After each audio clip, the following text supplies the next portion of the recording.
Big up, everybody. Oh my goodness gracious. Have you ever seen a worse 20 minutes in your life? Oh my goodness gracious. I little lost for words, but my oh my, the first word that comes to mind is hot damn. That was just not good. I mean, I guess that's two words, so both of them come to mind.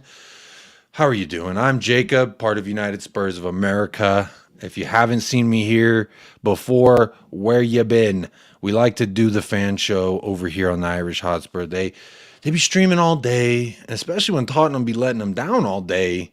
It's hard for them, to always just keep it up, keep it up, keep it up. They do like 10, 12 hours of streaming every match day. So I'm here to help alleviate some of the pressure. I'm here as the blowhole on the whale just to release some pressure for the boys. But do please, one time on your way in, please hit that like up for the lads to show that, you know what? Quite frankly, you appreciate me being here and you appreciate them being there. They are on the road to 10K, so make sure you hit that like and subscribe. Share the video with your mother, your brother, your sister, your cousin, your auntie, your uncle, your nephew, your niece. They all want to watch the Irish Hotspur, so please do that. Let's help these great lads on this channel get to 10K just because they deserve it, if anyone else. So let's help them get there. Again, my link to my channel is pinned to the top. Big up Jack Kanicki for doing that for me.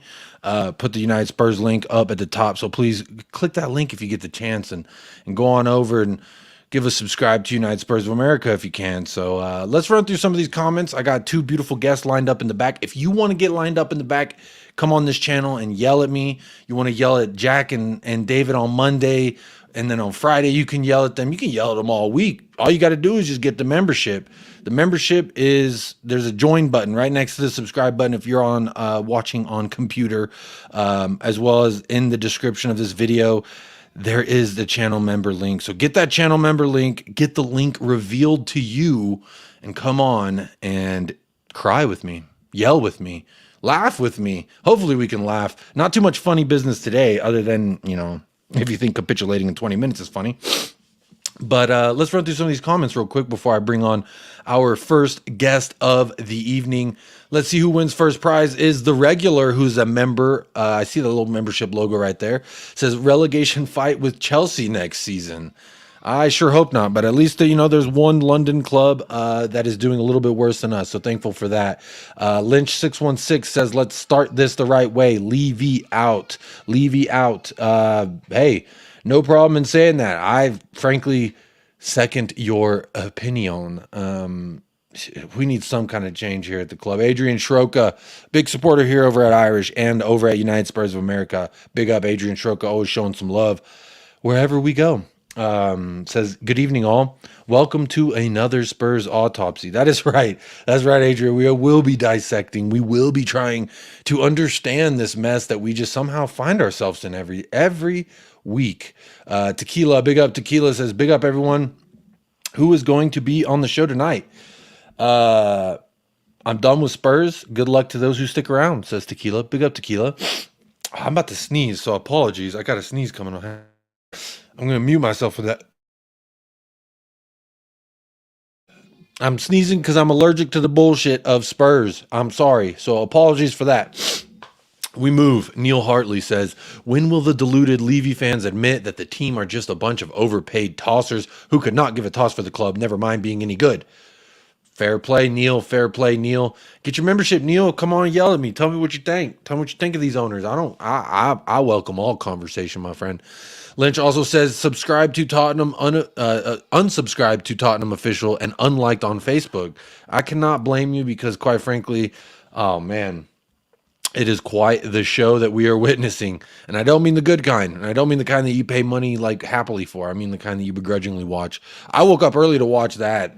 So it was early in the morning and I was watching an atrocious display personally. Big up Chris. Chris said he's not going to join me this week. He's too distraught. But he also says, he says, I'm not making an appearance tonight. Too fed up. Don't blame you, Chris, but hey, if you do want to come on and yell, come on and yell at me. Anthony Rose, big up Dave and Jack. Yeah, big up Dave and Jack. That was just disgraceful, heartbreaking. So tired for work today. This is completely on the players. Now we have 25 players we can't sell. How many players we got? All of them we can't. I mean, we might be able to sell like one or two, but maybe not all of them. Big up Mick Hermelick says, good evening, Jack and Dave. DJ Samuel is a member. Says, don't want to sound like a broken record, but the club form from top to bottom is toxic and something needs changing quickly or it's going to get worse every minute. Do not disagree with you. Cancel all this, Spurs. Spare a thought for the poor people who had to do the 14-hour drive combined to watch that turd. Hey, shout out to the traveling fans. I know it wasn't a great day out. Quite an embarrassing day out, if you want to be honest, but you know what? I will spare a thought. I'll spare it for him. Big up, Mick.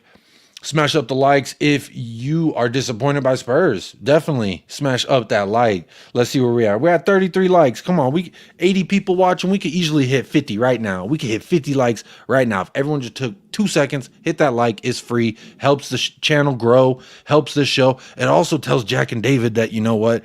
Hey, we appreciate you today.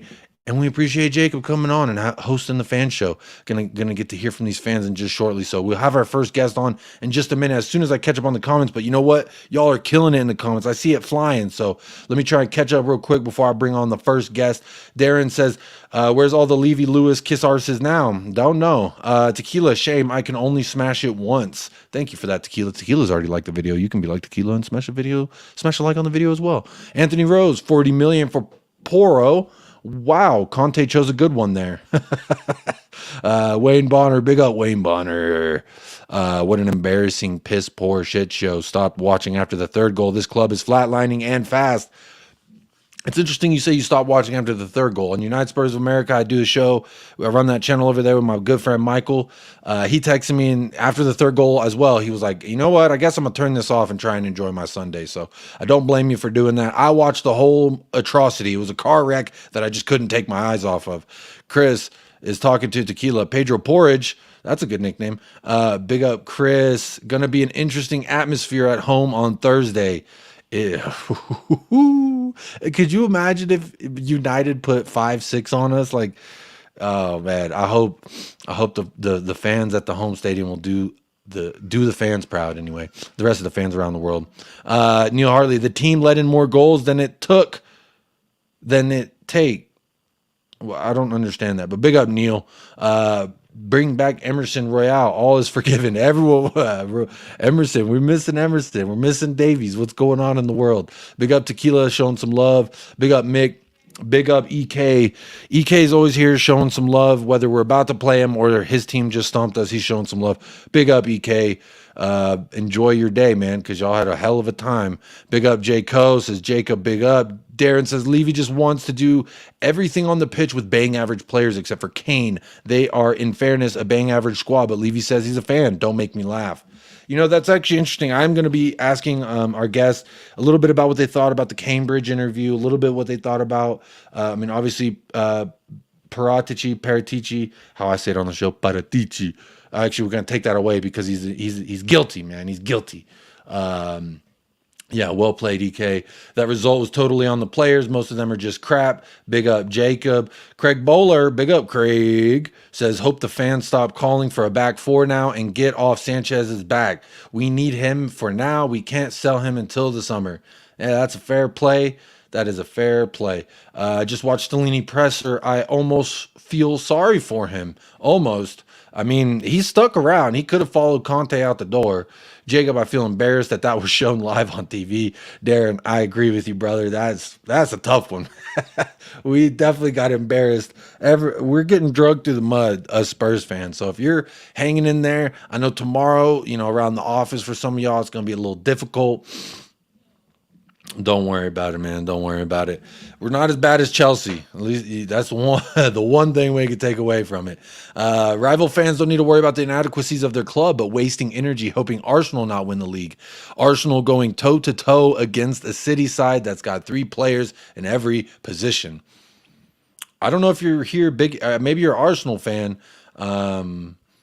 I don't know why you're bigging up Arsenal, but they've dropped 6 points in the past three. So actually, I like that. I'm not really spending energy hoping they don't win the league. It's more of like hoping Santa Claus will bring you the right gifts, if that makes sense. Because at the end of the day, they're playing in a race that we're quite, that's like me caring who wins the Champions League final. Yeah, it's, I'm going to watch it. I'm going to pay attention to it, but does it really matter?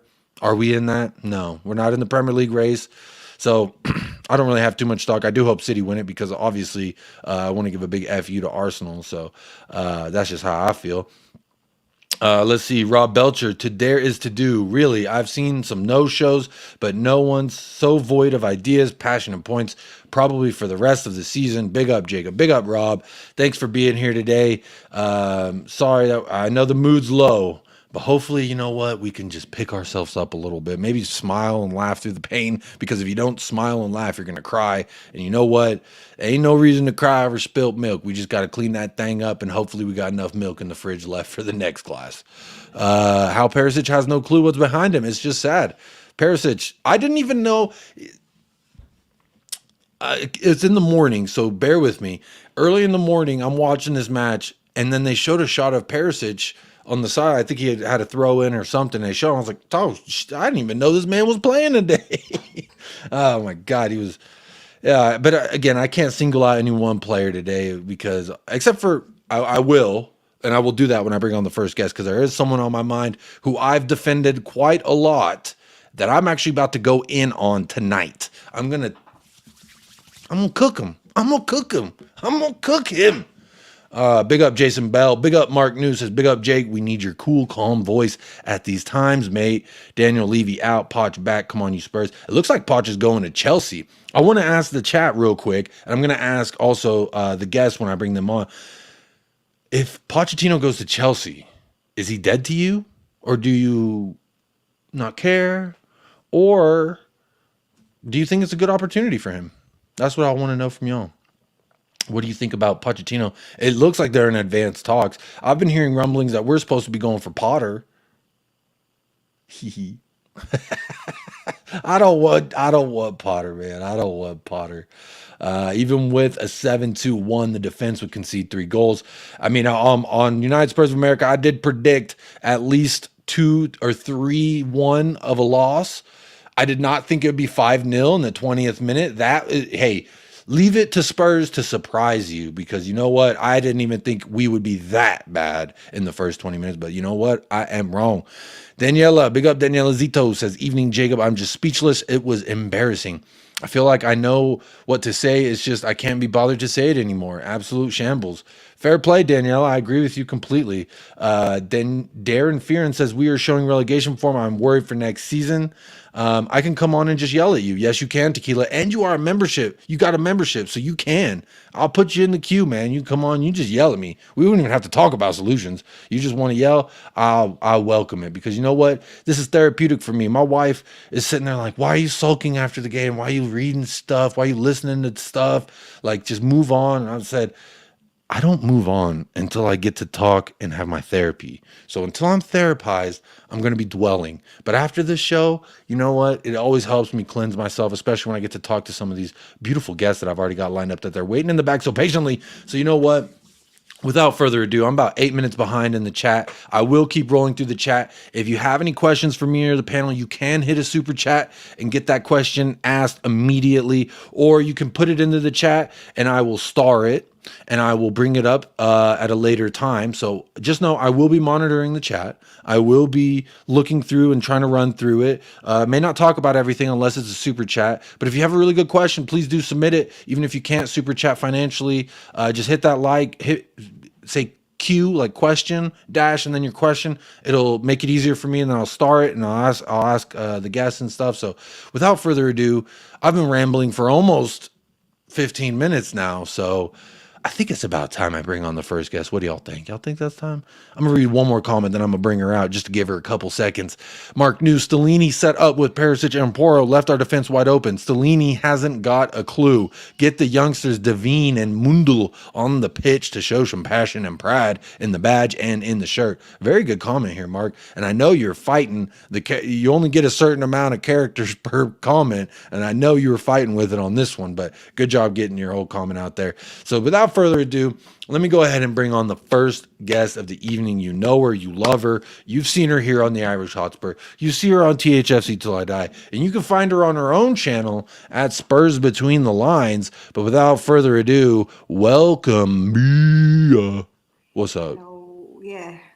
God. Joe, what I was going to say, we've got a new name. It's got to be Paraguilty, isn't it? Paraguilty for Paraguilty. I like that. That's a good one. Yeah, that's a good one. I was thinking that in the background when you said it. I was like, it's got to be guilty at the end, right? Because that's, he is. Sense. He's definitely very guilty. And you know what? I also thought it's a little bit shambles of the club that we did this whole like he's going to step away from the club while this hearing is figured out, and then just to in turn then have him resign when the appeal doesn't go the way that they were hoping. Why doesn't the club have a backup plan? Why don't we have some kind of plan?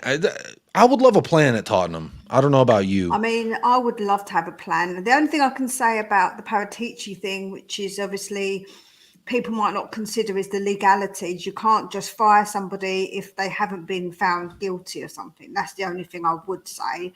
But yeah, we didn't have a plan. Like that was the issue. Like I do get that there's no plan. Like I'm not trying to defend it. I'm just saying, that it is sort of, it is kind of, you have to think about that. But the whole thing is just a shambles. Like, honestly, I've seen some bad things in my time watching Tottenham, and I've watched Tottenham like many people in here a long time, and I've never seen us go 5 down in that amount of time. Like that was absolutely ridiculous. I wasn't even Joe. What my son said to me is like, "Mum, I didn't even hear you swearing," and I was like, "It's got that bad that I'm not even swearing at the TV anymore about it." That's how bad it's got. That's hilarious, man. And that's what he knows, because he knows I'm only allowed to swear when the TV's on, because he's very strict about my swearing. And so, yeah, he literally said, "Why didn't you swear?" And I said, "I'm just past it." And I was so I almost wanted to cry in frustration, Jacob. That's how frustrated I was. Like I literally was almost in tears in frustration, because I'm just so frustrated with what's going on at this club. And I want to say, I think now we need to just all unite in this one common goal, which is to get change in the club. No more saying you wanted Conte out or you wanted this style of play and blah, blah. Well, this is the perfect opportunity. Mia, this is the perfect opportunity for all the I told you so's and all the look at here now. Because you know what? Quite frankly, I was one of the people like, let's change things up and see.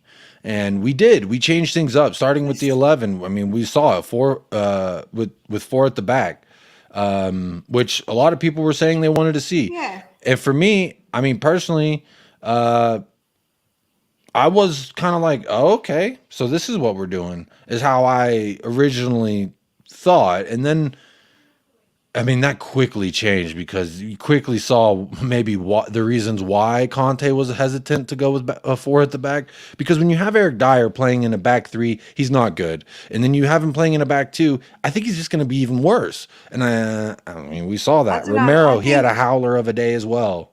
I think, though, a lot of it came from Porro as well, being because he's not defensive minded.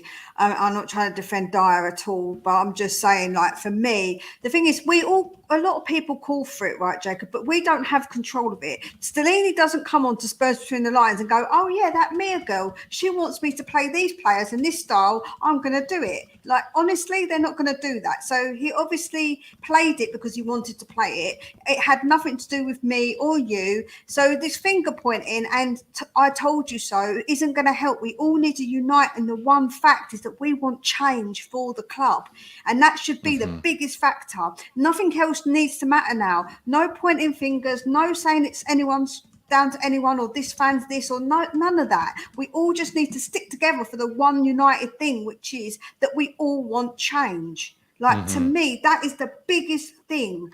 up on your list, guys. Should be the biggest thing, is that we want change. You know, I think that's where everyone needs to come together.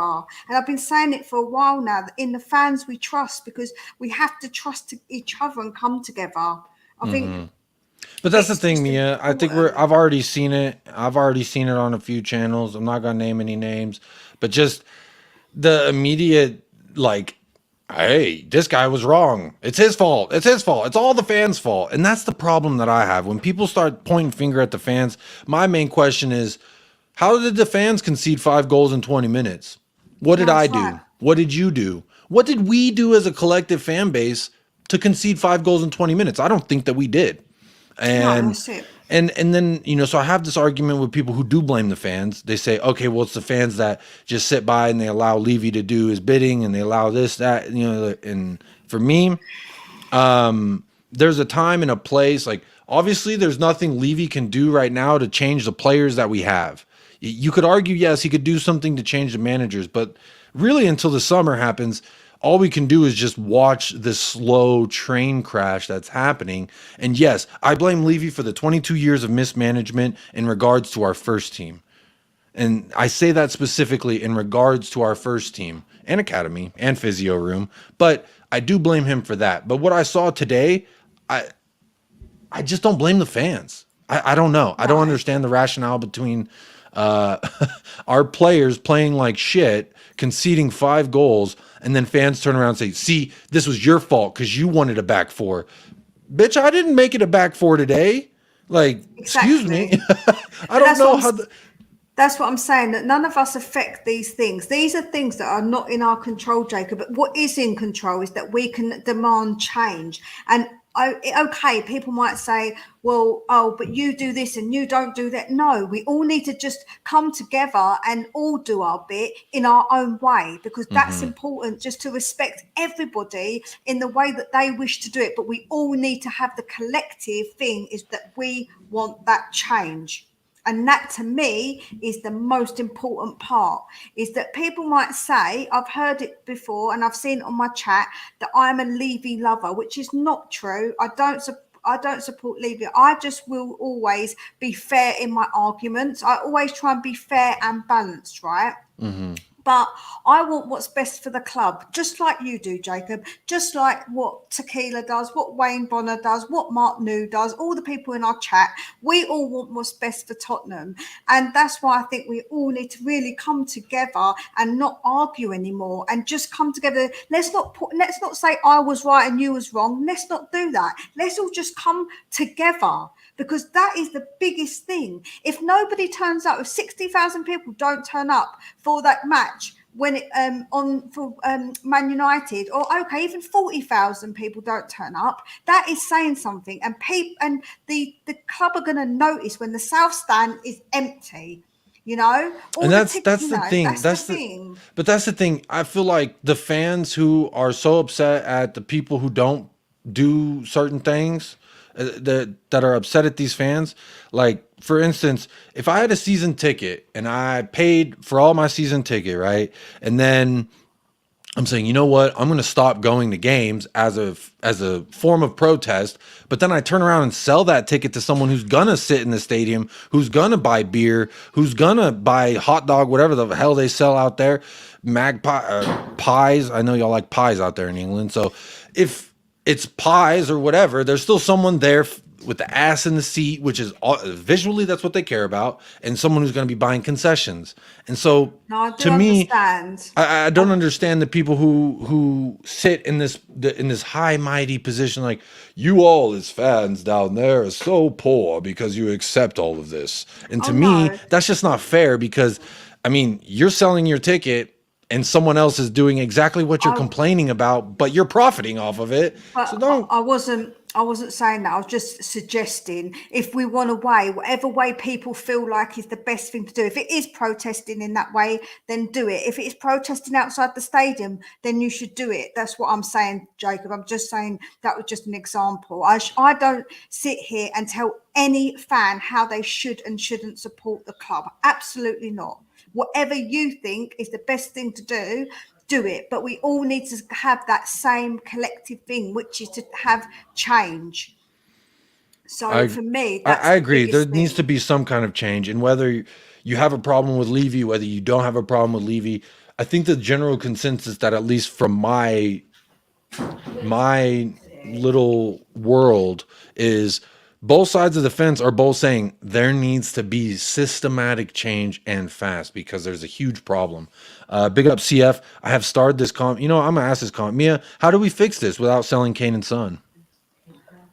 We've got plenty of other players that we need to sell. There's plenty of players that Yeah, need to be get there's a gone, but there's a ton of players that we there's can an do. extensive list. I mean, even the You ones out know, on loan right now that we still need to sell that are coming That's back what in I'm the summer. saying. I think that Son and Kane aren't like someone that you would put at the top of the list, but there's plenty of ways we can do it. Get rid of all the dead wood, get rid of them, and then get in some decent players. We don't have to have a mass amount of players. We just need good players that can be backups as well. So we need to have decent backups and a good 11. And we have got quite good players, and we've got some coming back from loan that are young, that are good. So we can sort it. It can be sorted. And thank you, Tequila, for calling me the hostess. He knows, isn't it, that I'm the hostess with the mostess. The hostess with the mostest. Yeah, I was running through the comments. You're getting some love here in the comments too. Cynical Dad says it would be nice when Levy does hire all these quality trophy winning managers like Jose, like Conte, that he backs them in to get the players that they actually want. But that's subjective, though. The thing about backing a manager, it's subjective because people, what they tend to do is look on it in hindsight and say that player didn't work out, so he wasn't backed. That's not how we should do it. I don't think Well, I it's, think there's a it's little it is bit. subjective. It is subjective, though, Jacob, because a lot of people will say that he wasn't backed, I but he do got agree, but some I of think the it's players. a little bit like lumping all the fans into this category that like that we all thought Conte was backed in the summer. It's not this retroactive Oh look yeah, back. no. A lot myself and a lot of other people said, "What did we do in this summer to actually impact our starting 11?" And then you see it in the first 8 or 6 matches, whatever it was, nothing except for Perisic, because that was the only change in our 11 that we had. And so for me, it's not a reflective thing. I look at it like he was never back. I mean, you could say Perisic was a Conte signing because they're friends and they've worked together, etc. But that's a free. That's a free. That's not us going out and buying this player for him.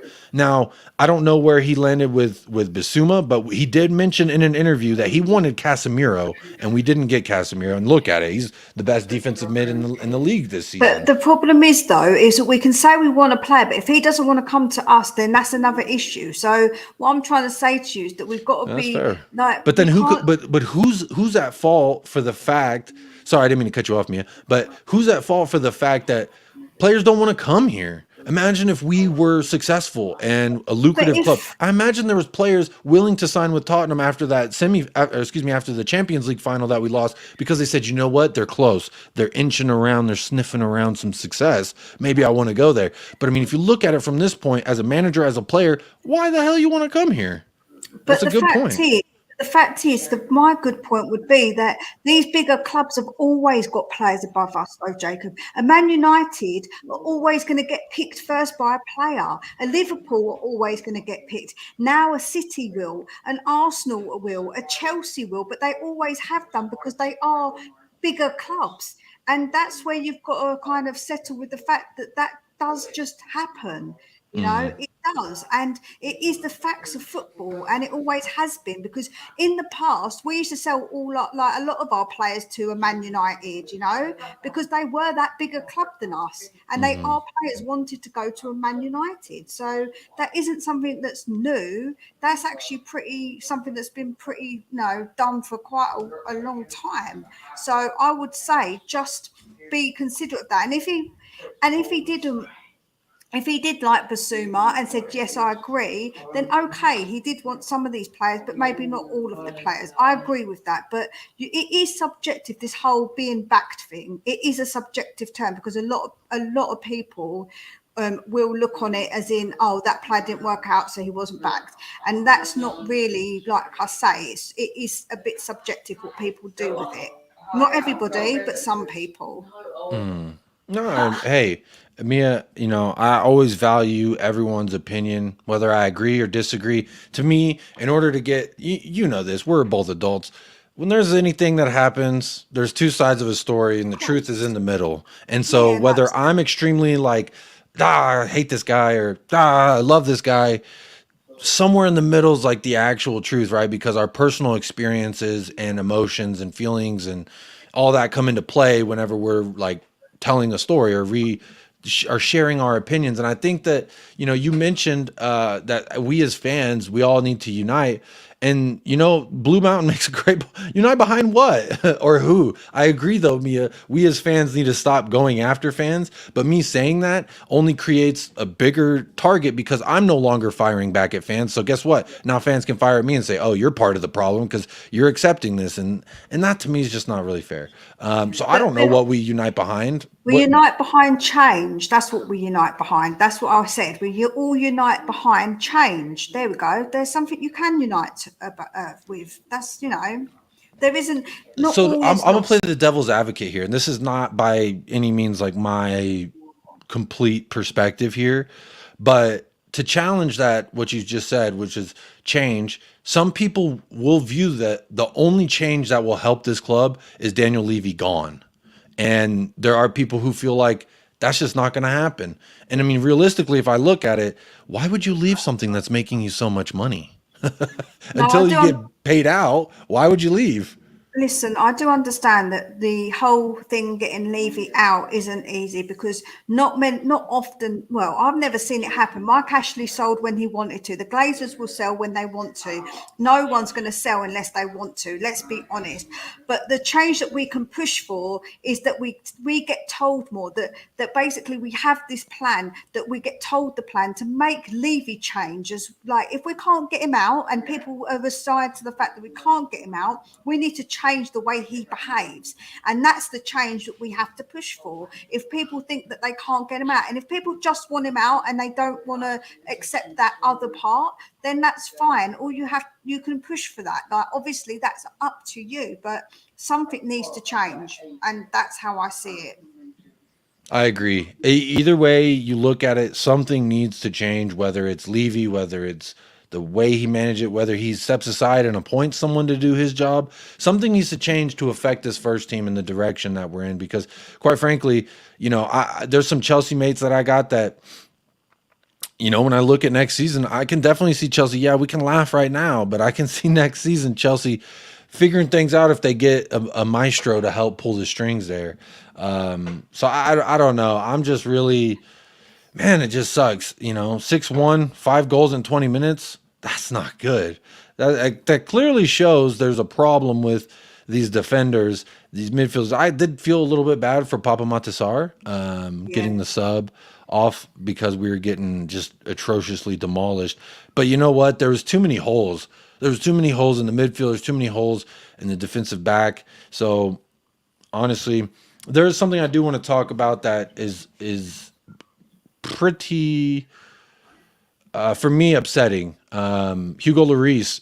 It's listed here on the website that I use that he was injured and that's why he didn't come out at half. But reports are coming out saying that there was a dust up in the locker room and he refused to come out. Our skipper refused to come out and play in the second half. To me, fucking shambles. Embarrassing. Get the fuck out of my club, Hugo Lloris. I bought a keeper's kit because I love you. You're my skipper. You were a World Cup winner, and I expected you to lead us to something. And then in his post-game matches, maybe we should probably apologize to the fans. Bitch, probably. Probably. Maybe you should apologize to your fucking team for giving up on them at halftime. I don't know what happened in the locker room. I would love to know. But Mia, let's assume that these reports are true because I've heard from multiple people on Twitter. Shout out at whoever the fuck, my source on Twitter. If this is to be believed that Hugo didn't come out at halftime, what do you make of that? How do you feel about that? Because for me, he's been a player that I've defended, that I've said, hey, you put some better performing defenders in front of him, he might be better. That third goal today, no excuse to not fucking move for it. His feet were stuck in the mud. He didn't even move, just ball watching, bro. The worst thing you can do as a keeper is not react to a shot. Whether you think it's way out, whether you think it's way off, move. Move. Make a move for the ball. I play keeper. I defend keepers. I'm part of the goalkeepers union. Move for the damn ball. Yeah, no, I agree. I think what Lisa said, they should strip him of his captaincy if that was the case, and he should be gone. He should be playing. No, no way should he be Fucking rip playing. his contract up. It's Sorry. disgusting. It's absolutely disgusting and disgraceful if that's how he's going to behave. And he's supposed to be our captain. Like, what does that say to other people in the team and also the youngsters in the team? They're going to think that's meant to be our bloody leader. Like, what are you doing, man? Like, what are you doing? You should be the one in the But that's changing the rooms problem, right? telling everybody where they've gone wrong. You should be standing up and making it like, putting up a fight, telling them stuff. But he don't. Instead, he refuses to go out like a baby. He's throwing a tantrum like a 2-year-old. Yeah. He's like, I'm not going to go out and play at recess because y'all were mean to me. Boy, get your ass out there. I mean, Forster, he came out late. So it was obvious that, like, we didn't know he wasn't going to show. Like, this is what Conte was saying on his way out. These players don't want to play under pressure. These players don't like things heating up on them. They want it to be nice and relaxing and fucking blah, blah. Nice glass of vino for the fucking skipper. You know, that's what they want. They want it to be a fucking day out. And to me, that is just like, I think that's a lot of bro, you're supposed to be our skipper, man. I think that's like the old school. That's the old guard, though. I think that if we got rid of those players, we've got some fresh heads there. Give someone else the captaincy who can lead and see how much difference it will make. 'Cause I think that's where we're lacking. We're lacking in those leaders. And if we get rid of Lloris, I think that will make a difference as well. I'm not saying it'll fix everything. Please don't get it twisted, guys. That's not what I'm saying. But I think that a massive change needs to happen, and that includes getting rid of Lloris and getting a new skipper, someone who can lead men, not some little baby who's going to throw a tantrum and refuse to come on. Yeah, Like, I mean, even in the disgusting. Arsenal match when he played volleyball with the ball and just get in that net, you dirty little ball. When he did that, and then he looked at Sessegnon like, "Why the hell did you do that?" That was a red flag, and I'm like, okay, maybe I need to come off of the horse of defending Hugo, saying that our defense is so shambles, and defending Hugo. I don't know. It's a mess, Mia. But you know what? I've enjoyed talking to you. I got another question started here I want to ask you before I let you go. And But Sugar Pebbles is right. I probably would have guarded the net better, and I'm only 4'11", so you would I have at least done better. moved. You would have at least would have looked like moved. you exactly. You would have cared. You would have came out at halftime and cared. Yeah, But man. our I would skipper have. can't even be asked to fucking come out. If I was their skipper, boy, they would not want me as their skipper because I'll be telling them some real home truths. They would not like me at all. But that's what happened. Conte told him the truth and get him out of here. And to me, that's the sad truth of just I think Tottenham what he Hotspur. did was the way he did it, Jacob, for me, wasn't really right, and he didn't take any of the blame. So I can kind of like. I'm not really on board fully with what he did, but I do agree with what he said. Absolutely, what he said, 100%. Yeah. I mean, it's hard to, I don't think anyone really disagrees with him because it's like, yeah, No. you mean you change the managers, but you're not going to change the problem here. You're not going to change the culture by just cutting off the managers that are here. So, Mia, go ahead. The thing is, if you've got a broken arm, you don't just chop your arm off because that's not going to solve. Because it's going to be squirting with blood still, and you're going to have no arm. You need to fix it correctly, right? That's exactly what you need to do. We're just a whole broken body at the moment, so we need to fix all of it up. It all needs to be fixed up.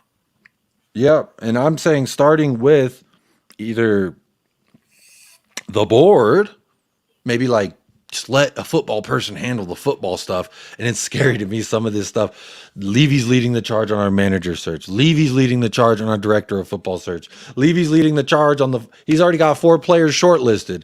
Anytime Levy shortlists the player, we end up with Joe Roden rather than Kim Min-jae. We end up with Gedson Fernandez over Bruno Fernandez. We end up with, I mean, the list goes on and on. You can go back and back. I mean, we constantly do this.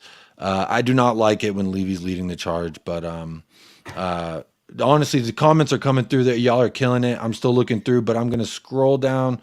Wow. Wow, Apparently, I'm Tequila said if you get bit by a zombie, then you should cut your arm off. If that's yeah, of course. If a zombie bit me, there's a bit different story in it. Let's be honest. yeah. That's very true. But where's that comment? You're burying the comments. Y'all are killing it. Please do hit that like while you're here. I see 62 likes, 100 people watching. We could at least get to 75 likes before I bring on the next guest, right? Come on, y'all. We could do that for Jack and David. We're all pissed. Hit the like if you're pissed. Hit the like if you're upset and disappointed and you want to punch Larice in the face. Mia, there's a deal that I've been offering around, and I like to say it when I come on to bigger channels such as Irish Hotspur, that Eric Dyer, Harry Winks, 2v1 versus me at Cambridge University. We've already set the venue. Paul Beatty, another good friend of Irish Hotspur, he's agreed to be on the undercard, and he wants to fight the Spurs admin. So Okay. we're building quite the fight card. And again, the offer is 2 professional athletes to fight me, a stay-at-home dad, one-on-one, or 2v1, not even one-on-one, 2 professional athletes versus me. That's how pissed off I am, because quite Can I fight frankly, Larice? Because I reckon I could have yeah, him. he just won't even show up for the second round. He'll fight you for a little bit and then just, you know what? Let's just go. I'd sit and have a You glass of wine, know, some cheese. let's have too many glasses of wine and get pulled over. How about that? Fucking guy. I don't see where I put your link, so I'm gonna put it back in the chat one more time. While I say thank you very much, Mia. And this is where you can find Mia Spurs Between the Lines. Click that link, hit a sub one time for your girl. She's out here. She's always doing some content on her channel. Mia, when's the next time we could find you? I'm actually going to do a therapy session tomorrow morning, 8:45 a.m. UK time. So yeah, if you want to come and join me for some more therapy, I might have calmed down a little bit by then. I feel a bit calmer a little bit than I did earlier. So maybe by then I might have calmed a little and not be as stressed. So yeah, come and join me because we all need this therapy. To be fair, we all really do need it. So yeah, come and join me. Do it. Do it. Do it. Go check out Mia. She'll be live tomorrow for some more therapy. If today hasn't helped you, tomorrow Mia will get you right. Mia, thank you so much for always every week. I think did you miss last week? I did miss last week because I had to do something last week. So I'm Oh, sorry. you're I felt really almost bad. perfect record attendance. No, bad. That's okay. But Mia, it's always a pleasure when I get to talk to you. Sorry, I'm just letting the beautiful guests in the back know the order that we're in. But Mia, thank you so much for joining me. Always a pleasure. Go check her out there. Mia, I hope you have a great rest of your Sunday. And you know what? Monday's right around the corner. And, Well, that's never a good sight. I'm just about to watch South Park with my children because I've told them they're allowed to watch it and they're really excited to watch it because they're Oh, teenagers. So, you know, there's something new, something different for them to watch. yeah. My mother never let me watch South Park. She let me watch Simpsons, but not South Park. She said they're Oh, too vulgar. to be fair, my oldest is nearly 15, so he isn't young, to be honest. Okay. The other one's Hey. 14, so they're And you've quite held a them good off this age. long? That's pretty good. Yeah, no, I have. So that's what I'm saying. So they're a good age, really, to start watching things. So I played them Carl's Mum, the song, and they were in hysterics. So they really want to watch it. So I said, yeah, okay, cool, we'll watch it Oh yeah. tonight. Something to cheer me up instead of thinking about Tottenham. Well, good luck on cheering yourself up. I know we all need it, Mia. Thank you so much for joining me as always. Hopefully, I don't cut you off as I take you out of the studio. Goodbye, Mia. Goodbye. Have a good day. And there she goes. You can catch her there. Spurs Between the Lines. Catch your girl Mia out there. But without further ado, honestly, real quick, please do keep hitting that like. We're at 71 likes, 4 away from that 75. So please do smash up the likes. Show some love for David and Jack over here at the Irish Hotspur. Y'all have been killing in the comments. I did have to skip a few because I was going to pull up Mia's link. So if there was something I missed that you're like, damn it, Jacob, I really wanted you to read that or talk about it, please just hit it back. I will get back into the chat here in a second. Tequila wants to fight Dyer.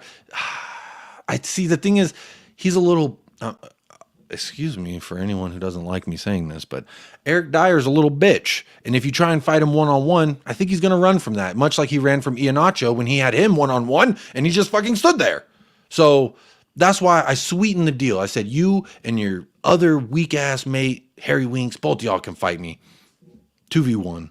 2v1. Fuck it. Hugo, 3v1. I don't even care. But you know what? Without further ado, I'm going to bring on the next guest. This is actually my first time speaking with him, my first time meeting him.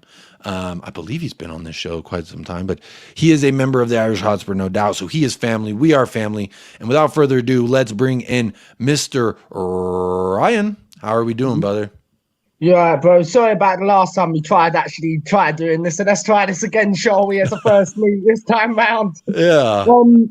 No, I shouldn't be laughing. I'm actually really fucking pissed off. And okay. Yeah, that's fair.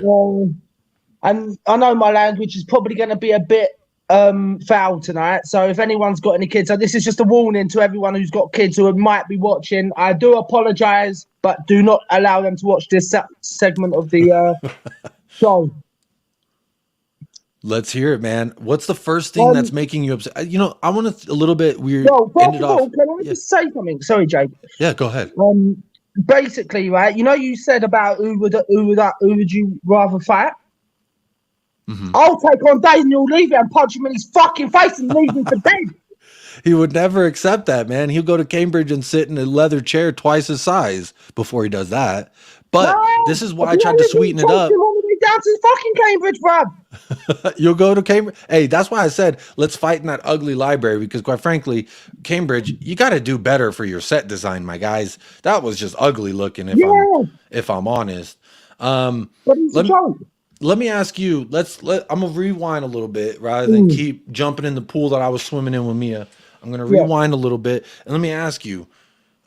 We go to the back four when the starting 11 comes out. What are your initial thoughts? Were you a little bit like, maybe we'll see something nice? Or were you a little glad to see change? What were your thoughts? Do you know what? The thing that surprised me the most is that there was actually change. But then I thought, okay, we might actually put in a better performance to start off with. But then, obviously, after a minute gone, I thought, oh, here we go. Same old shit, just a different fucking day. And then that was after 1 minute, right? Then you go and see the next goal, and there's another fucking goal gone in, and a few minutes later, and I'm sitting where I am now, right? And I'm watching fucking 2-0, and then I'm watching it go up to 3. After 8 minutes, I'm thinking, fuck off. 5 and 20 minutes, man. 5 and 20 minutes. And then 4, and then I'm thinking, you gotta just wake me up from this hellhole. Fucking please, someone fucking wake me up. And then if that's not the case, and it's not 4, after 20 minutes it's 5. And I'm thinking at this point, fuck off. I was sitting here, right, with the TV volume down, watching Dave have a laugh and a joke on his where he was actually getting pissed off. And you know what? I don't blame him for being pissed off, to be honest, because I was on the earth smashing the TV, and it ain't even my TV. Oh man, I don't got enough money to smash a TV, so I just punch air. I did buy a punching bag last year just to, for a little workout. But you know what? Maybe I need to get that thing hanged up and just give myself a little therapy that way. Do you know what you should do, Jay? Yeah, right. This is just a bit of advice for you. Every time Spurs are playing, hang that fucking punching bag up, mate, because you're gonna need it. Hey, give me a couple. Come on. Oh man, especially that's tough. Fuck me, you're gonna need it more than one. Sugar Pebbles, they're gonna put you in Dyer's position. It sounds like you got more fight in you than he's got.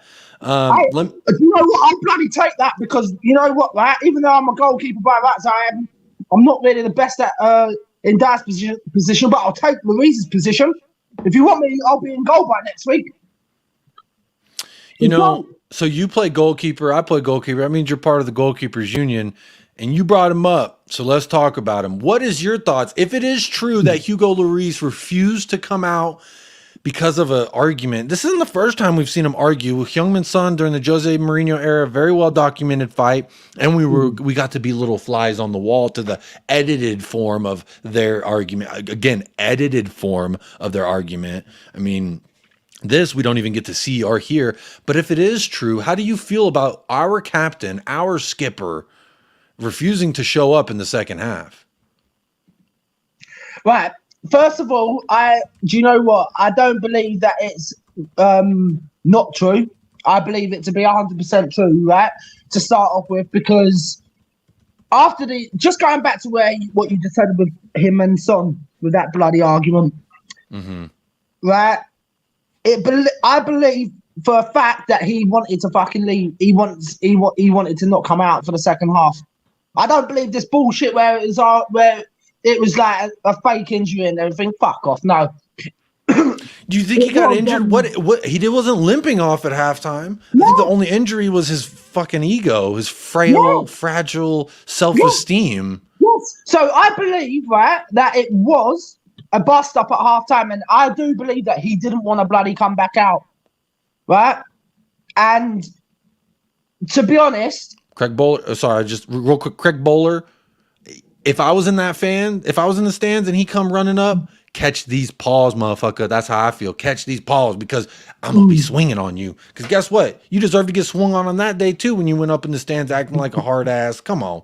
And again, I will send you my address, Eric Dyer. I'll send you we don't have to do it at Cambridge. We could do it here in Texas. We'll fight here in Texas, all right? In Texas, I wouldn't want to be going to Texas. That scares me. Just say when you say Texas, scares the shit out of me. Fuck you, man. Hey, you're probably too scared to go to Texas, mate. Yeah, he's probably too scared. That's why I said wherever you want, wherever makes you feel comfortable, Mr. Eric Dyer. 10 years of that'll probably make him feel comfortable, a bit more comfortable where there's no one else around, and then you can probably have it out with him. But no, getting back onto Hugo Lloris,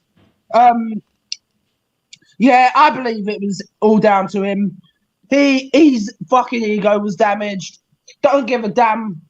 Like literally, he decided and that's what's a joke about the whole lot of this, right? He made that decision.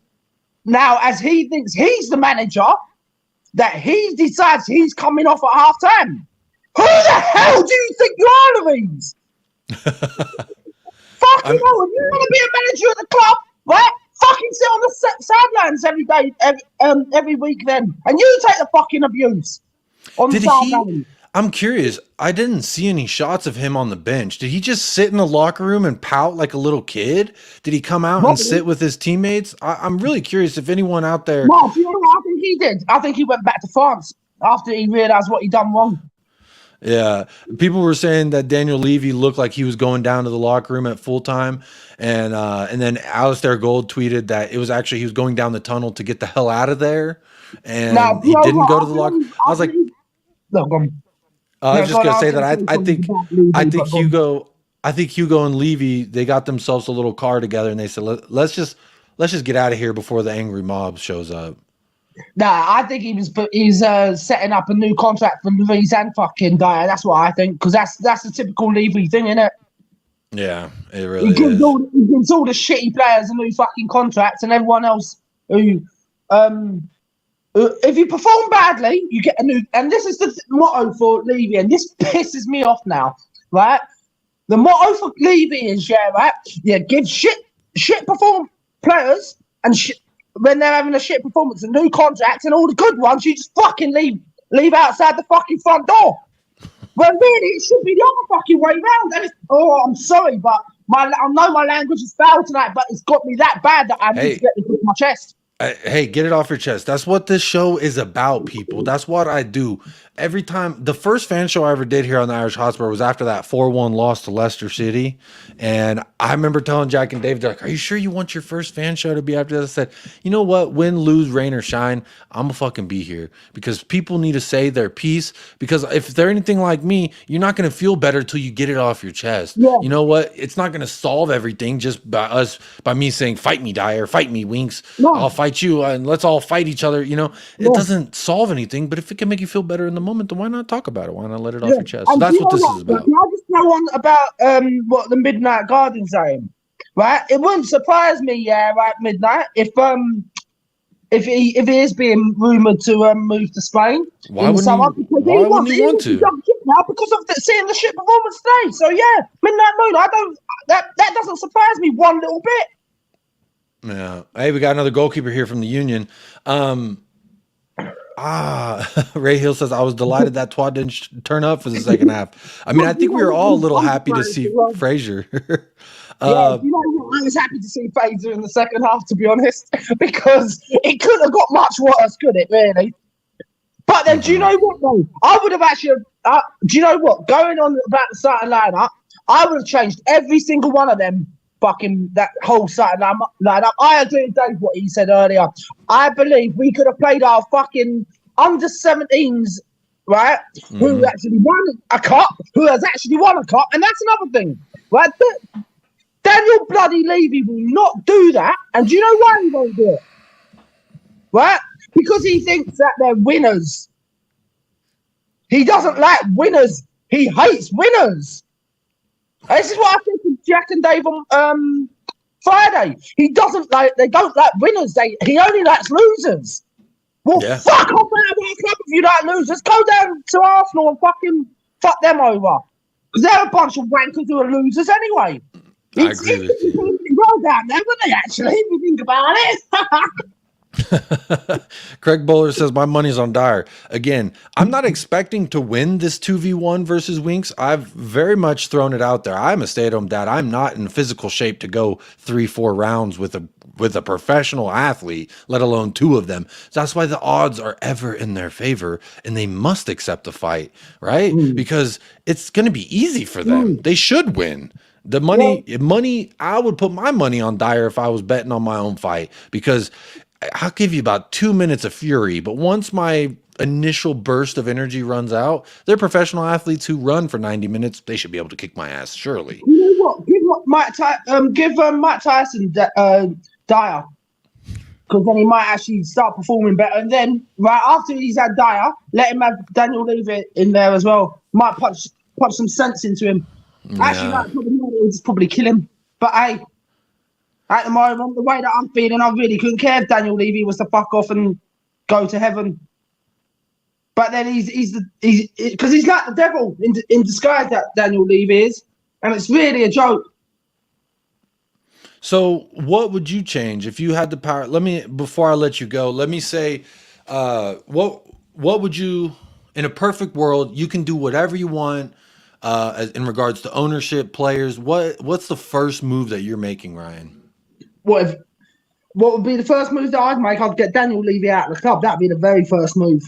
Okay. Personally, but then like I said to Dave, I will be talking more about this on this channel that I'm actually calling in from on this show.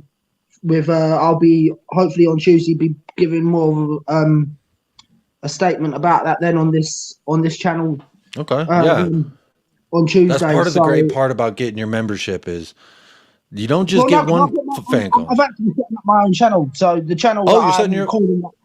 Yeah. So have you set it up yet?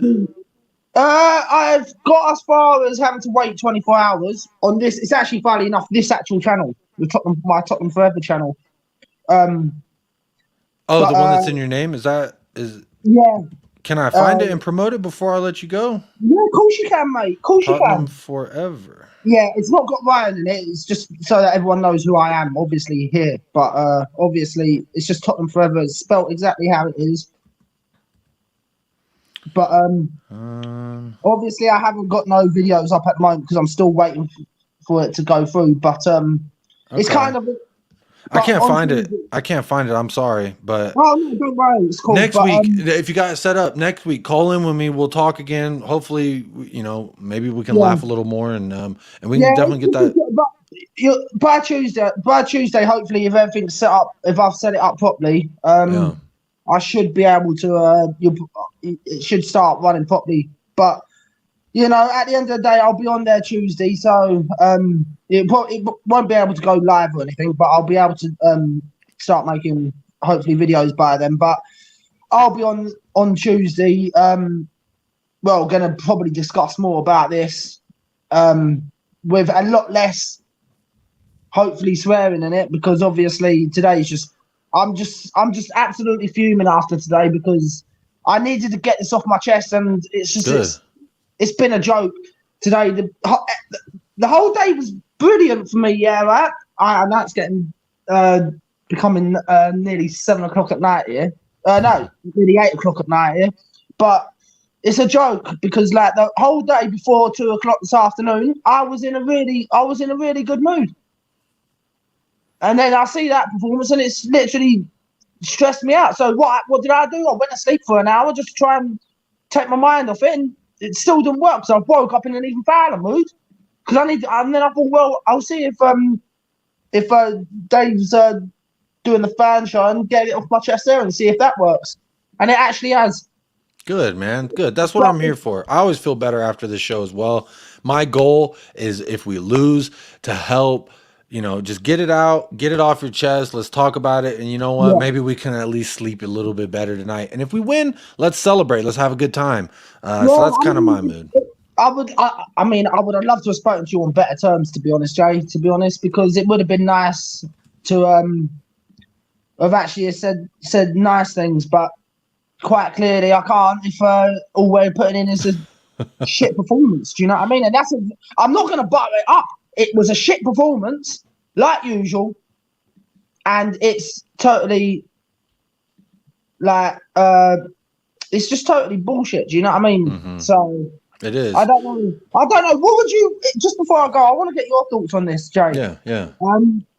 What if you was able to make one change at the club? Anything? Mm-hmm. What would it be and why?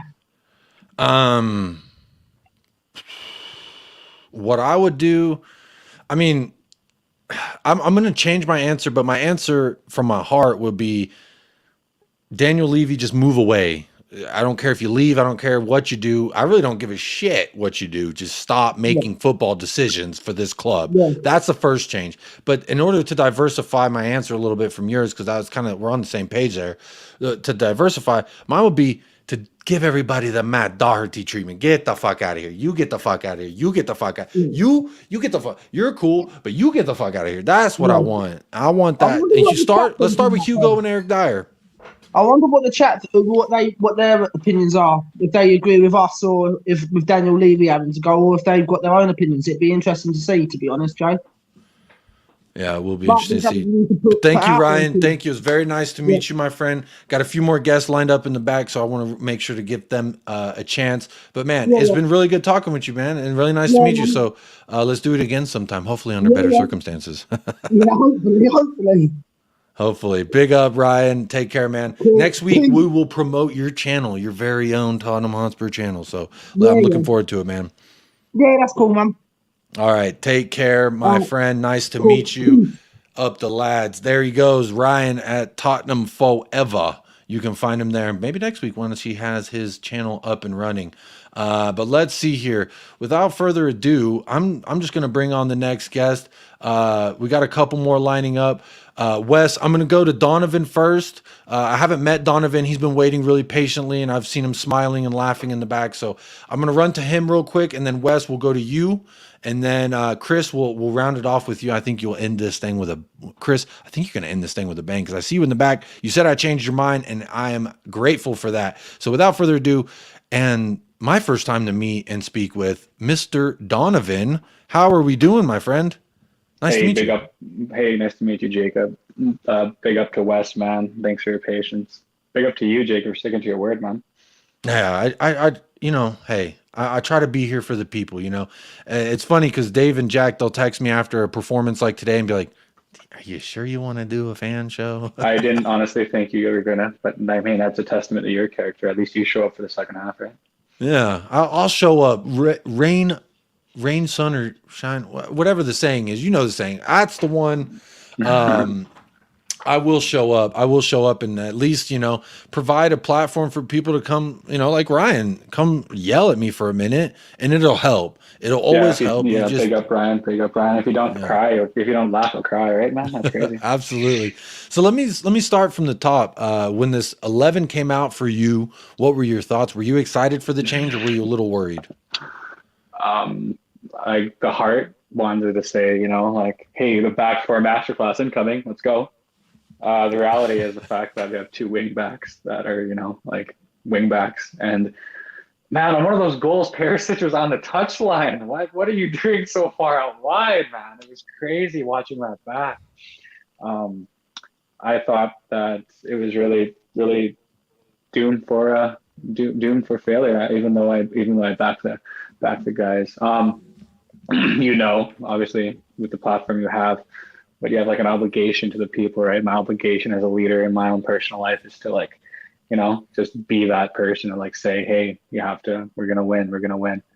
But that was a tough pill to swallow today, man. That was really rough. Absolutely. And I second that because you know what? On my channel, United Spurs of America, that I do with my best friend, I don't usually predict us to win in this season. I've never actually, but this season I've predicted it twice, or excuse me, to lose. And this season I've predicted us to lose twice. Friday, I predicted us to lose versus Newcastle just because I thought they'd be too much for us. And sadly, I was correct. But, damn, it just sucks because when I wake up at 5 a.m., 6 a.m., 7 a.m., whatever time it may be for these early ass games, Oh my and goodness, all had a the other friend over people today, around the man. world waking up at that same time too, Yeah. you have to believe a little bit if you're gonna wake up and what. I mean, trust me, when I woke up at like 6:30 this morning before the match, I was like, man, I could just go back to bed and watch this thing back. Like, but then my whole day is gonna be different. I'm gonna have to it's not gonna be the same. So I wake up and then I wake up and I'm watching our players and I'm just like, these guys suck, but maybe they go out there and they do something Spursy and do what. You talk about your prediction there of you predicted the loss. I also did something that I don't usually do, and I watched Arsenal play Southampton, and I think that's what made this game so hard to watch. Is that was probably the most exciting 90 minutes of football that I've seen this season. Right down from the fans to the attitudes to them yelling at each other and Zinchenko losing his shit over a throw in. And I'm looking at the fifth goal go in and nobody's giving an emotional reaction. Nobody's screaming at each other. Nobody's yelling. Nobody. There's no, hey, let's all come together like a bunch of fucking dumbasses and figure out what we're doing. I agree. That's a really good point that you bring up, Donovan, because I did too watch that Arsenal Southampton game. Very exciting game. There was also there's a Brighton game that was a 3-3 draw that they came back 3 times from. It was really fun to watch. But it's just because we haven't won and we haven't won in so long, and now it's like learning from the fan base up like, hey, this is what winners do. Yeah, Wednesday's going to be electric, but it starts from the top, right? I mean, there's no beating on the bush now. Like, you're delusional if you think Levy, like you said, handling the football side of things will amount to any level of success. I mean, he's a successful businessman, but he's not a leader by any chance, straight up the imagination. Mm-hmm. And that's what we need right now is we need a leadership. Like, it was embarrassing after the third goal watching Stellini argue with Ryan, right? Like, that was so embarrassing, man. It was like, you guys, like you can't hide. This is the problem with having a two-headed horse, right? Both of them are going to try and run in different directions, but they have to be in sync. These guys, did they know each other before Stellini got hired with Conte? Did they know how each other operated? Did Stellini know that Mason used to play for us? These are the questions that I just don't know that anyone can answer, because why would you pair them up as dual interim? That doesn't make sense to me. I didn't even realize, like, David was explaining how the supporters trust fans was split up. Like, the big stand was split up, and how the main south stand is all corporate, and it's not even the local people who would fill it and create an atmosphere. Like, that is like some rookie level mistake stuff. So, like, obviously, like, if you're not going to sell out and you're not going to do something, you need to employ a person. And I'm not going to back the guy up like big up Mia. Like, I also like to keep a balanced argument. If you're a football fan, I think Levy has fallen victim of becoming a Tottenham fan, and he hasn't able to make those painful decisions, like you said earlier, like clean house, say you're gone, fuck you, see you later. Like, he's not able to make those decisions. Like, I mean, he's probably become a fan of Hugo Lloris. He's been here 11 years, 12 years. That beautiful video of the 12 goalie jerseys floating in the wind and stuff, and that was a great testimonial to him. But he's not that same person anymore. And I came on here because I took a, like, right now more than ever as fans, we need to unite. Like, we can't be going at each other because that's what they're doing on the field, right? Like, but all we can do is speculate about Hugo Lloris for that second half, right? Like, there's no, like, we're not there, nobody's there, right? I mean, it's pretty obvious it can be between the lines, but at the end of the day, it's conjecture, right? So Let's just face the facts here. He's not a top 6 keeper anymore. And I mean, we're in for a painful rebuild this summer. So let me ask you this on that note, right? Hugo's been here, what, 10 years? Eric Dyer's been here, what, 9, 10 years? Ben Davies been here, what, 9, 10 years? And those names that I just listed, none of them are good enough anymore. I would argue that some of them weren't good enough to begin with. I would argue that in that particular list that Eric Dyer could be a bench player, but he can't start for us. Like he can be like let me see. He can here. be the side that plays our championship competition in Carabao and FA Cup. Exactly. Sure. Exactly. Because that's his level. Early round. Yeah. Bournemouth, he could play for Bournemouth and start and have a great career there. But the fact that we have had him here for 10 years and he's our starter, and at this stage, he is a given on every starting 11. That goes back to no plan for Van Vertonghen, right? That goes back to no plan for Toby Alderweireld, right? Like the lack of footballing ability, and like he's a businessman. He just focused on growing Spurs as a business, and he stumbled upon all these eggs of wonderness. Like and Moussa Dembele, Sissoko, Wanyama, the players that Poch brought in, the players that the person, when he made that decision of I'm going to trust this person. And then he stopped trusting them. He stopped giving them the money. He stopped giving them this, and he started treating Tottenham like a business again. And that 4 years of no transfers, that's unforgivable. Like today is a direct result of that. I mean, like you said, Eric Dyer is not in a position to be starting that game. I mean, dude. But I look at it as we are where we are, and there's a lot that we cannot change at this current moment other than just kind of ride it out. It's like we're already out in the ocean in the lifeboat, and we're complaining maybe the lifeboat could have been bigger. So is it wrong of me to be upset that this lifeboat wasn't big enough to begin with in the first place to hold? I mean, we're in a Titanic situation, right? It's not enough lifeboats for the 2,000 whatever passengers on board. Well, and there's got to be some foresight, right? That's exactly. It's the flip side of that. Come on, like we're so deluded as a fan base, like we're so disconnected. That's the good word. We're disconnected as a fan base because it's like you're predicting a loss. I'm going and thinking Tottenham are somehow going to miraculously win a Newcastle. We have fans at the beginning of the season think we're going to win the league, and then we have the realist people that are say, hey, we might get top 5. So until our success goals can align and our failure, and we can just unite from the ground up. I mean, I think today the best thing that could come from today is that there's no hiding. Like the earth was not swallowing those players up. There's no way that they're hiding from this. There's no way Daniel Levy can hide from this. I mean, the cameras and media are going to be all over this. Our rivals and everyone that wants to kick Tottenham are going to take this and run. So he has a decision to make. I mean, I wouldn't be surprised if Nagelsmann or Pochettino were in by the end of the week. It's that simple. You think we'll actually hire a manager this week? It'll be a pay as you thing. It's if Daniel Levy wants to save his face, it has to be a pay as you win. Extraordinary amount of six games, maybe 6 games, $6 million. You win like double it, $1 million a game, and then you double it if you win it, or something crazy exuberant. Just come in here, direct the media. It's something positive, or it's something's got to give. It might be something like a transfer request comes in. Let me ask you, why does Nagelsmann, why does Rodgers, Potter, Poch, Enrique, Gallardo, why do these managers, what lures them to Tottenham? I mean, you could argue, okay, we got a great stadium and a great training facility. The best stadium in the world and the best training facility in the world. We have the best business model structure in the world. We're the best club out of the global pandemic, like top 10. Actually, the global pandemic weeded out the competition. If anything, it made us stronger as a brand and as a business. For I don't know how much longer we'll have it, but we have the NFL deal, and we have fans like you, Texas. Come on, like Texas, Tottenham Hotspur in Texas. Come on, man. Like, and it's not just Texas. There's a bunch of supporter clubs out here in Texas too. It's everywhere. It's everywhere, and it's we have the. I think we have the most supporters club. I think I heard that somewhere that we have the most supporters club out of any. And it's pride, and we have pride. We have prideful fans, and that's what it is, right? And so, I could see like. A good leader has balance, right? It's a balance, can see both sides. A person would look at Tottenham and see it like, hey, this is the perfect time for me to come in. Like, I just fucked up at Bayern. Like, I just had the job of my dream. Like, I just threw it away for like some Putang reporter. Come on, man. and I Or gained a was it lot a of ski weight. trip? Was it Putang or was it a ski trip? I She don't. she came she came in and started leaking stuff to the press, and he lost the dressing room, and But I thought he he lost gained a the bunch of dressing room. weight. I thought he lost the dressing room because of the skiing trip that he took in the middle of the season.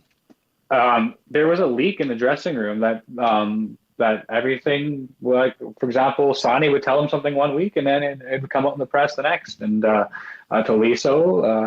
Tolisso left, and all these other people they just turned their back on the club, and he just made a mistake and he lost his dream job, and he gained a bunch of weight, man. Like he's just depressed. But if you look at Tottenham and you look at Pochettino, he was like that too, man. He was a bit sad too. But then he came to Tottenham, changed his life around. He started glowing, and Nagelsmann could do the same stuff too, man. I wouldn't be surprised if Pochettino didn't come back though, based off how Daniel Levy treated him. But the fact that Nagelsmann even wants to look at us and talk to us, I mean, we got to take that and run with it, man. Yeah, I mean, almost lock the doors behind him whenever he comes in for the interview, right? Um, Yeah, you know exactly. so let me ask you this: who do you want as our manager? Who? Because to me, it doesn't matter who we get as Hmm. manager until things change from a systematic problem or systematic view. Until we change things from the top down. I'm talking physio. I'm talking academy. I'm talking whoever does our recruiting and signs the checks for the players.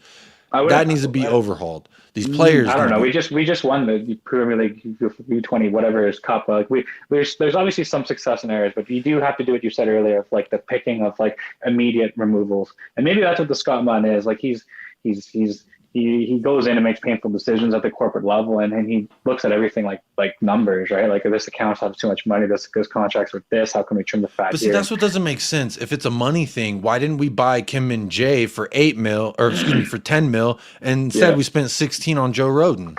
So I'm just going to address your first question of who I want as a leader. I want Nagelsmann. I mean, that's like for me, it's a no-brainer. I'm a before Nagelsmann. Like I'm only saying Nagelsmann because the press recently saying he's in talks with us right now. Like at this moment, probably in the last week, which is amazing.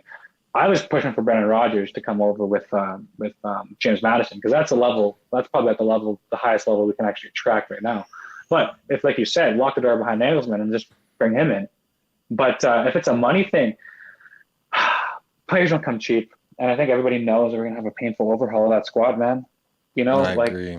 like Bastoni, like just to pay his like for 3 years, 4 years, and his release clause and all this other stuff. Well, you don't pay the release clause, but to put that stuff in the contracts and everything, like, dude, it's gonna be like at least 100 million, and that's one player. Um, and we need four, probably, arguably, and a goalkeeper.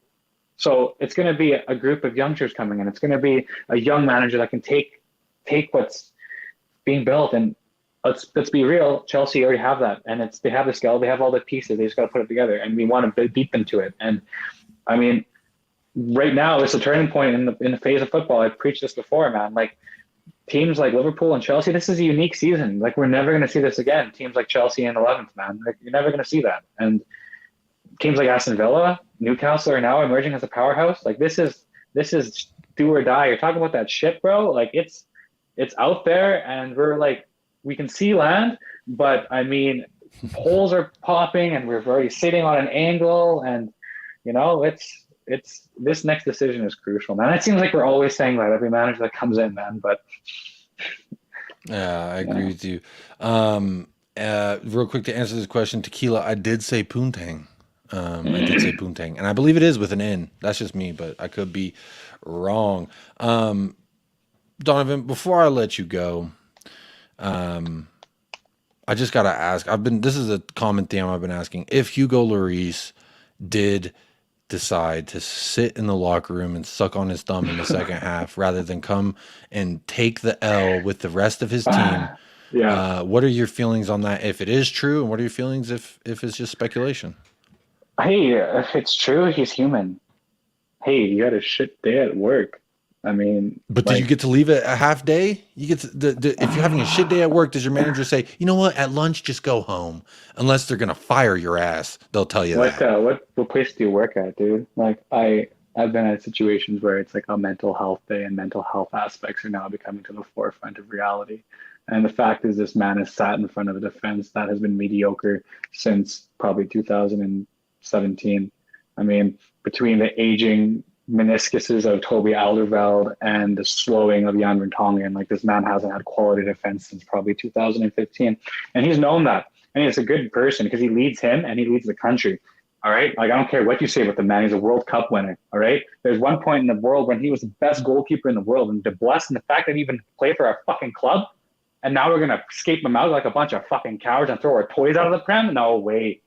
No fucking way. To me, you got to be a man. To me, you are the captain. You're talking the about captain of the ship. Look, Titanic. A man is reference. Kieran Trippier. A man is Kieran Trippier. Okay, cast away, scoring an own goal against us in Chelsea, then comfortably celebrating us in James Park, beating us 7-0. That's what a man is.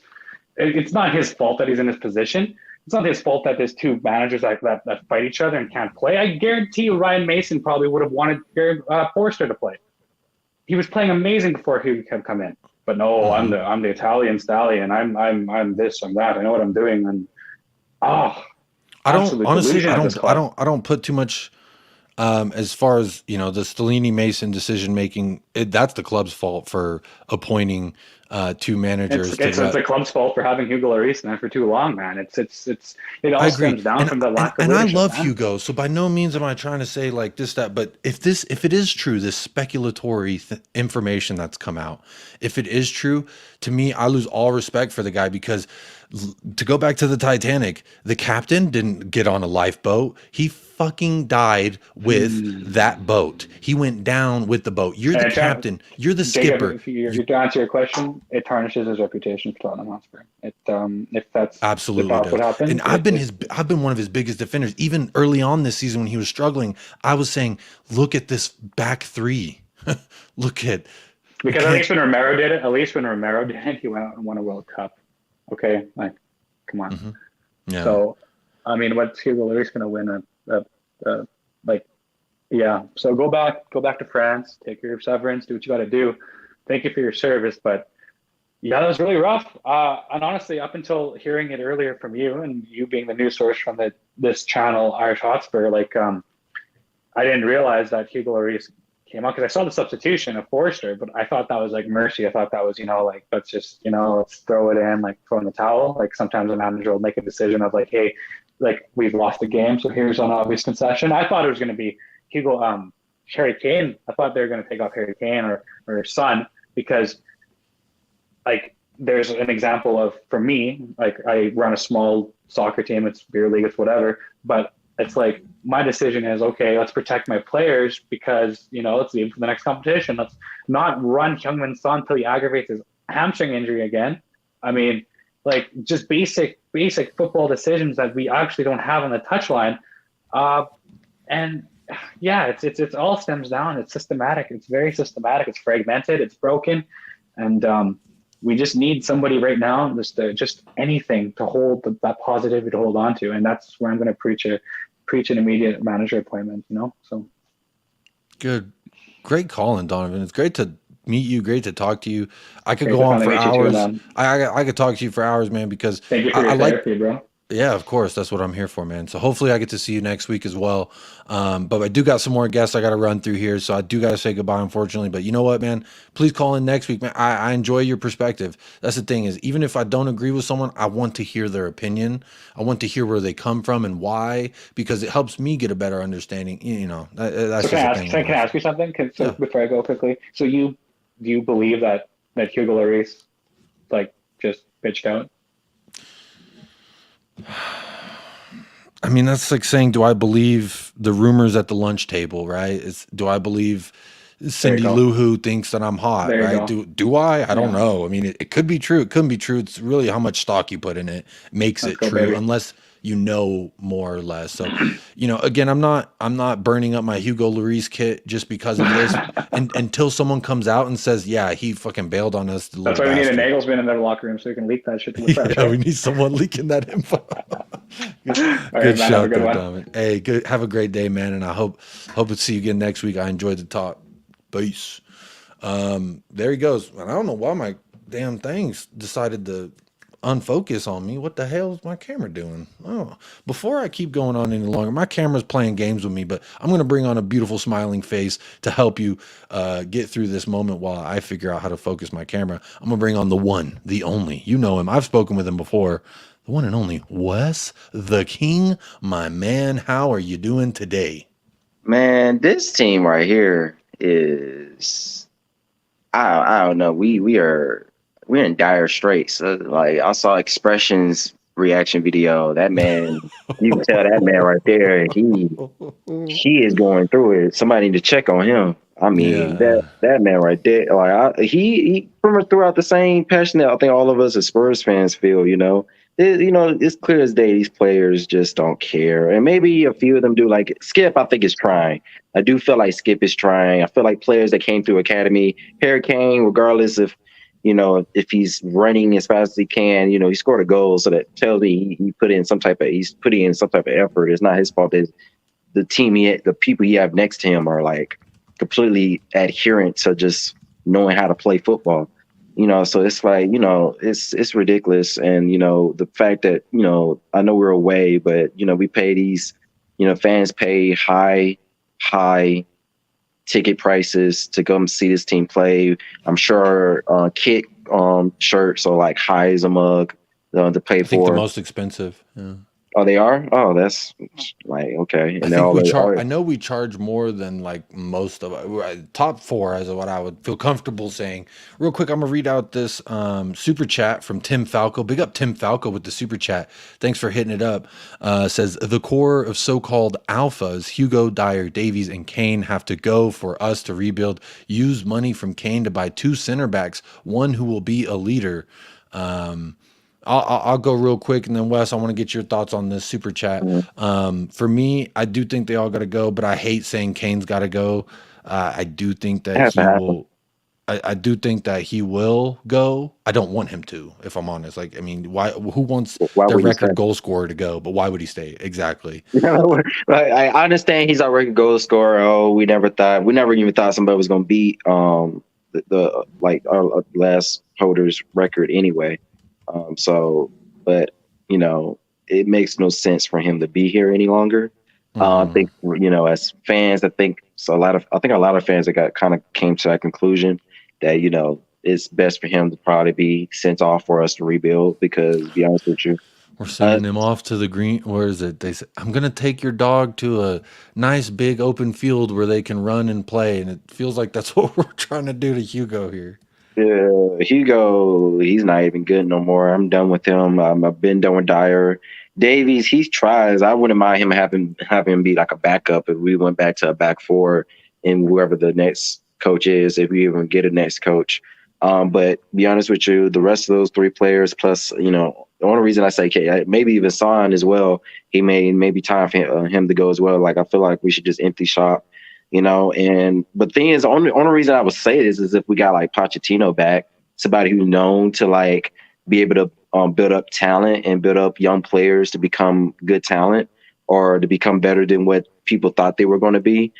We have to have a manager either like Pochettino or Pochettino himself. If we don't get if we get like a manager that's supposed to be a big shot again, expect the same. Just expect the same. It's nothing. It's going to be the same mess at the end of the season. We're going to fire him, and it's going to be the same bullcrap we've been going through pretty much these last 4 years, ever since Pochettino left. So it's really, it's ridiculous. Right now, I'm not even mad about the game. I'm not. I'll say actually, I'm not even surprised that we got 5 went past us in 21 minutes. I'm not surprised. You're not surprised? I mean, no, I expected us to by lose, I but not I done 5 and seen. 20 minutes. I done seen individually. I've seen every single player for a good amount of games now to know that they just wasn't. They're not going to bring it. I knew they're not good at pressure situations. They clearly don't care about playing as a team and trying to get results for their managers, whoever their manager is. They complain about their manager, whoever it is. They complain about the training. They don't complain about the training. Their own big rages. And for some reason, we're still, looking to re-sign Dyer to a longer extension and stuff like that, which makes completely no sense because he's not a good center back. for Premier League level. He's more championship at most. If he's lucky to even start on a team like that, he's trash. Romero, I became unhappy with him. I feel like he's been overrated. I feel like he only plays good when he plays for his home country, and I feel like he's more passionate when he plays for his home country. Because let's be real, he doesn't make half the mistakes that he does when he plays for Argentina than what he does when playing for Spurs.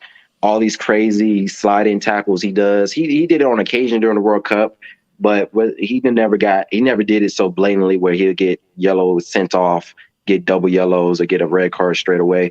He doesn't do that when he plays for Argentina. But when he plays with Argentina, he has competent players around him. Yeah, if I'm playing next to Dyer, Pedro Porro's, I mean, they speak Spanish, bro. They both speak Spanish. And I know the words ain't that much. I know there's different dialects and in Puerto Rican Spanish, there's some different words to Mexican Spanish as opposed to Spanish. So, you mean Portuguese for Dyer? No, I mean Romero. Just today specifically when we were in the back four with Romero and Pedro Porro, there was no communication on. I don't know if it was the first or second goal. I'm losing track of which one it was, but there was one that they sent a ball over the top, and Romero and Pedro Porro both let a guy run right through him. Neither one of them picked him up, and you could argue, okay, Romero's back was turned, so maybe he should have been a step forward or had his head on a swivel more. You could argue, hey, Pedro Porro seen the guy running, could have said something. There's obviously some kind of disconnect, but about the Romero and the Argentina thing, I think if you put some of them center backs, especially the ones that won the World Cup with him, you put some of them back there, he might do a little bit better.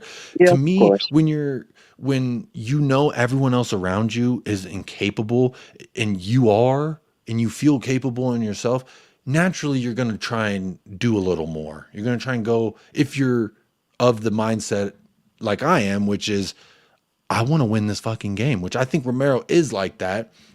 And so we see the rashness. Now, in some of the early yellows that he may pick up, I think that they're needed because when you play a City, you go and you give a hard tackle to Haaland. The fuck did he do after that? Nothing. Same thing at the first leg of Milan. He went out there and he crunched on Rafael Leao, arguably one of the best left wingers in the world. And he didn't do anything in that first match after that. I mean, no, that was Theo Hernandez who did fuck us up. But Theo Hernandez did Perisic nasty, if I remember correct. But no, it was Pedro Porro that he was doing dirty. Either way, I don't know, man. I just think I don't blame him too much as I would blame like Giovanni Lo Celso, because I don't know why. Maybe I need a form of reason why. I'm thinking about. I'm like, why do I just really not like Gio that much? Yeah, I think it is. I think Lo Celso barely played. I think that was most people's thing about Lo Celso as well. He barely played. He only played for Argentina. That's right. You know because he was always healthy for Argentina, but he would give us for them, never playing for us. 5. And that's it. That's what it is. But see, Romero, I'm not saying he wasn't a bad play. He wasn't a bad player. Just that he never played for us really.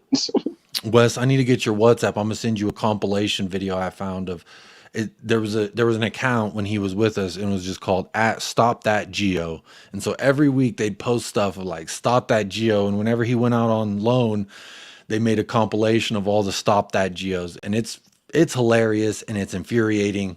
And I never want to see him wear a Tottenham shirt again, just because, like you said, he doesn't show the same passion for the club that some other players do. And that's the thing. At the end of the day, you got to take pride in your work, right? You got to like have some gumption about you. And I just today didn't see any gumption. I would even argue with you about the Romero today was atrocious. He was getting turned around left, right. No one on our team was good. So I'm not going to single out like any one person just because it's all bad. It's all bad.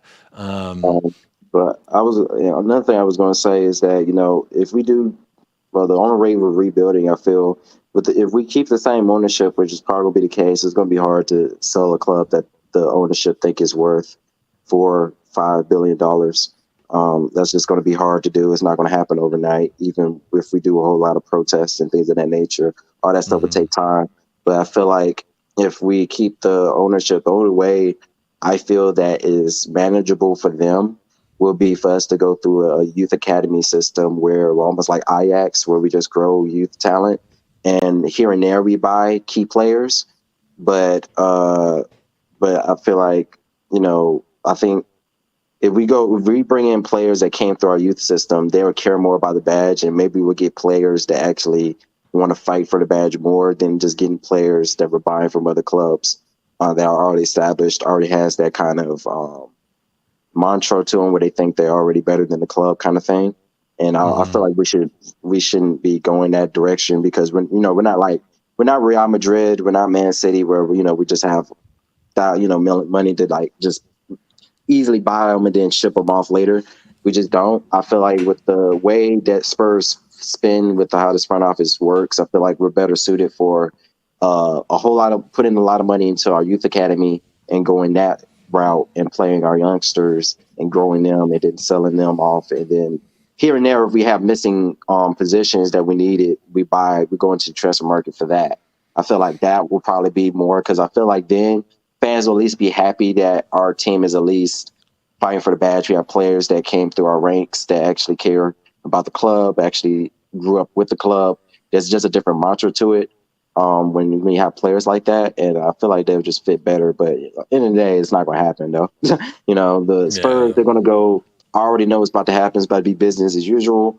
We're going to get what's the center man from I think Southampton. I think is what been rumored or whatever. And then I don't know. We may get rid of Kane. You're not talking about Lavia, right? There's no way we get Lavia. I think him and then somebody else, English center mid that we wanted earlier, but now we're somehow in the running of trying to get now. That always happened for Spurs. We'll be in it. Linked with FC. We'd be kind of linked with a player, and then we don't get them at all, and we'll pass by like 4 transfer windows, and then when that player is already kind of past the up of their career, we'll try to go after them then. So we always do that. We never go after their player right when they're in their moment. So it's to me, I think what it comes down to is our front office and the ownership, of course. But the problem is, for them to get the money they want to sell the club, it's just not going to happen overnight. It's just not, And for now, they're just going to go business as usual. They're going to keep going through these blows, until they end up finding somebody who wants to buy the club for this amount of money, because they have put a lot of money into the club, the new stadium, new training facility, et cetera, all the sponsorships and stuff like that. But football side, they've been completely horrible, as everybody knows. And when it comes to managers, I really don't know who can take over this team. I don't know who would be in the right line to take over this team. That's why I said the only way to go is go for like a younger up and coming manager, one who's very good at growing youth talent. That's the only way I could see. That's the only way I could see that this even going. That's the only way. That's the only manager I can even see us getting is somebody who's just going to be happy to even be here. It's going to have to be one of those. It's going to have to be one of those like shiny-eyed kind of player, kind of managers. It's like, oh, this is nice. Like, I've never been here before. I never had nothing like this before. I just came out of fucking League 4 of the English pyramid or some shit. That's really what it's going to come down to. Because any manager with a right mind shouldn't be trying to take over our club. Like the River Plate manager, Gallardo. I would love him to come to this club, but it's not going to happen because for some reason we don't like managers that I think speak other languages. We want somebody who at least speaks some type of English or stuff like that. There's something up with that. I've noticed that we don't really choose managers that can't speak English. And I don't think he speaks English. I think he just speaks Spanish. I believe somebody else gonna have to comment on that because I'm not completely sure. But I agree. I think I heard the same thing. Yeah, but I've heard in history that from what I've seen from our choices, we always choose managers that speak some type of English. And I understand because you're in a country that predominantly speak English. But I feel like right now we just need to get the best manager available. He's one of the best managers available. He's probably one of the more likely ones to take over a club like us because River Plate is a massive club, way better than us. Like I just point blank and period, they do way better than us. Even though it's a completely different talent of a league in Argentina, but you could say for one, somebody could point out that River Plate is better than us, which they are. They've won bigger things than us, of course. So but he's still but in the European spectrum of where he needs to manage, he'll probably take a job like us because if he gets a good run of like a good year or two here, he'll be able to go to a bigger club later. But I feel like he probably wouldn't be long term. Hope you only hope for the best, but a lot of these, I think where a manager we get, if it is a big name manager like a Nagelsmann, I feel like he wouldn't be here for a year. He'd probably be here for like a year or two, or probably get fired at the end. I don't even see him I don't coming know. here. I don't see him coming either. But Bro, if Chelsea's not gonna Bayern get him to and they're about to get Tottenham. Poch, I'll be fucking mad as hell if he goes to Chelsea. I really do. That was actually going to be. I did want to ask that too because I did ask the chat early on. What are our thoughts on if Pochettino does go to Chelsea? So that'd be bullshit.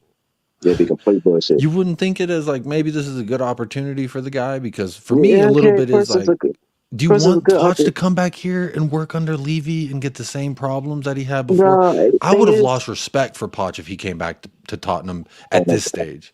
Because I don't know about that. Well, here, just let me tell you why. So, okay, because the last 18 months he was here, he was saying all things that I agree with. Okay, exactly. So when I say that he whined himself out of the door, I mean that in the most loving way possible. Because yes, he did. He had a whole. There's 2 windows where we didn't sign anybody for him. Yep, that's right. And then to furthermore, like the interview I'm thinking of specifically, the press conference where he's like, maybe I'm not a manager, I'm just a coach. I don't really have control over it, I'm just a coach.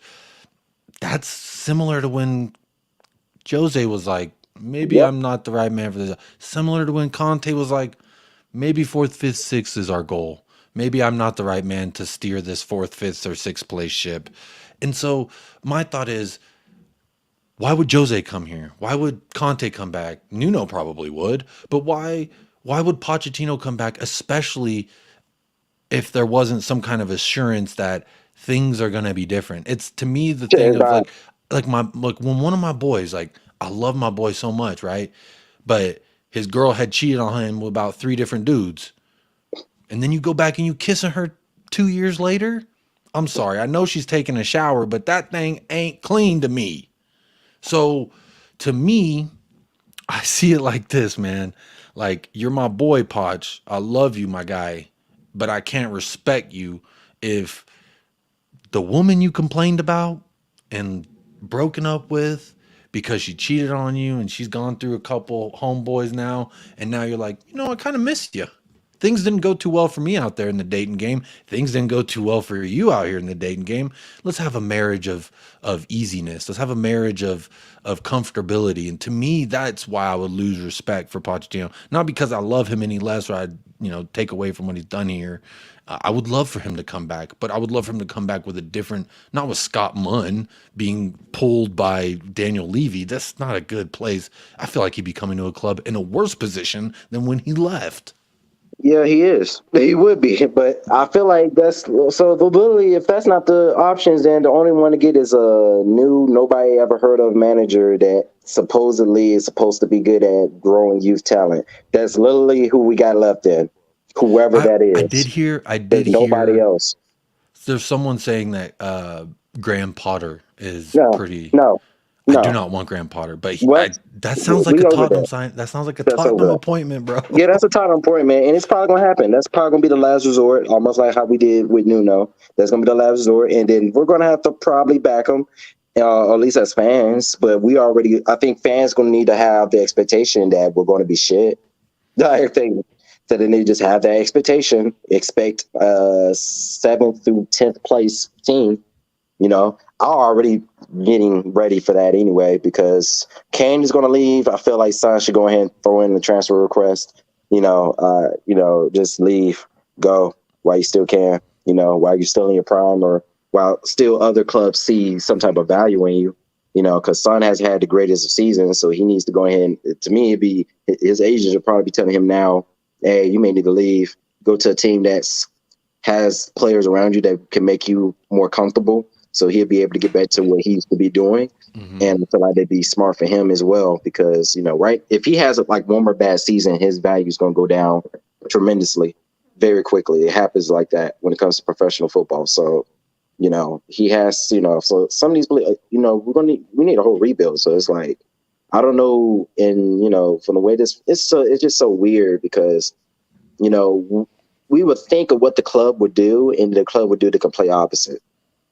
That's the problem. Like us as fans, we're like, oh, they should do this and this. They just do the complete opposite every single time. They don't listen to us at all. Like our fans will complain about Levy and not stand in the protest, all talk, no game. That is true as well. Like our fans, I mean, how many people on Twitter are saying Levy out, Levy out, Levy out? Then a protest they don't go out today. to the protest. Yeah, They can't don't go even. to none of the protests. And I think one of Brian Daigle, he's been saying that for I don't know how long. They don't come to the protest. Yeah. They don't go to Shout none out of it. Brian I'm like, Daigle. Shout out okay, Brian you want Daigle. He's a soldier out there. yeah. So. Like you want the club to change, or you're mad about seeing bad football, or you're tired of not winning trophies and being the laughing stock of pretty much world football. People are literally on Twitter saying we're the laughing stock of world football. Yeah. World football. Yeah, and that's not just, Real Betis, a team that came up with the quote says, love Real Betis even when they lose. They just won a trophy last year. Copa del Rey. They just won a trophy. That team. Hey, I like that. And I like Real Betis. I actually love their fan base. Luis Enrique's a nice midfielder there. I wouldn't mind picking him I mean, like great team now. Their fan base is completely loyal, very loyal like us as Spurs fans. So shout out to them. But my whole thing, even they just won a trophy, and it took them. And thing is, they actually been way more successful a little bit when it comes to cup games. They won the Copa their way before in 2004, 2005. So. They even been winning. They don't won 2 already in this century. We only had 1. So and I'm just it's if fans say they're gonna do all this stuff and then they don't come out and protest. If I was living in London, I would definitely be out there. Trust and believe, I'll be out there. But I live in America. I'm one of the fans. I'm one of those Americans who chose a team that I thought we have the potential. We have everything in our cards to be one of the best clubs in the world. But we have a front office that don't give a fuck. That's really what it comes down to. That's what it comes down to. And I chose a team that don't give a F. No, and this is the thing. I'm also a Dallas Cowboys fan in the NFL. Oh, so Lord. literally, it's just pain and suffering for the past how many every year. One day the green. Yeah, Falcons too. I'm a Falcons fan, so yeah, join the club. Join the club. Is that a Detroit Lions shirt you're wearing? No, this is Puma. Oh, okay. I saw the tail and I thought it was a Puma. Okay. Puma. Yeah. What do you think about this? If Kane goes for $100 million, which I don't think he will because his contract is up in the summer, so they would just wait for the next summer to get him on a free. But imagine if we do get a significant price tag for him, bring in Tony and Madison. I'm a big fan of Tony. I've been wanting. That's the one that's been in the rumor mill that we said we're supposed to be going after now, supposedly, out the blue sky. Yeah, that's the thing. We're linked with FC, in talks with FC. What else is it? Monitoring FC. We're all those. We're supposed to go after Ansu Fati. I'm like, how the hell we're going after Ansu Fati? What? Bro, we ain't getting Ansu Fati. Come on. We're not getting him. What do you like? What is all these fake publicity crap that the club is bringing? I feel like that's just the club throwing out stuff to try to make it look like they're doing things behind the scenes. They're not doing. We're not getting none of those players. None of them players and their agents are dumb enough to come here. So it's like, come on. The best way for us to go is go through youth academy.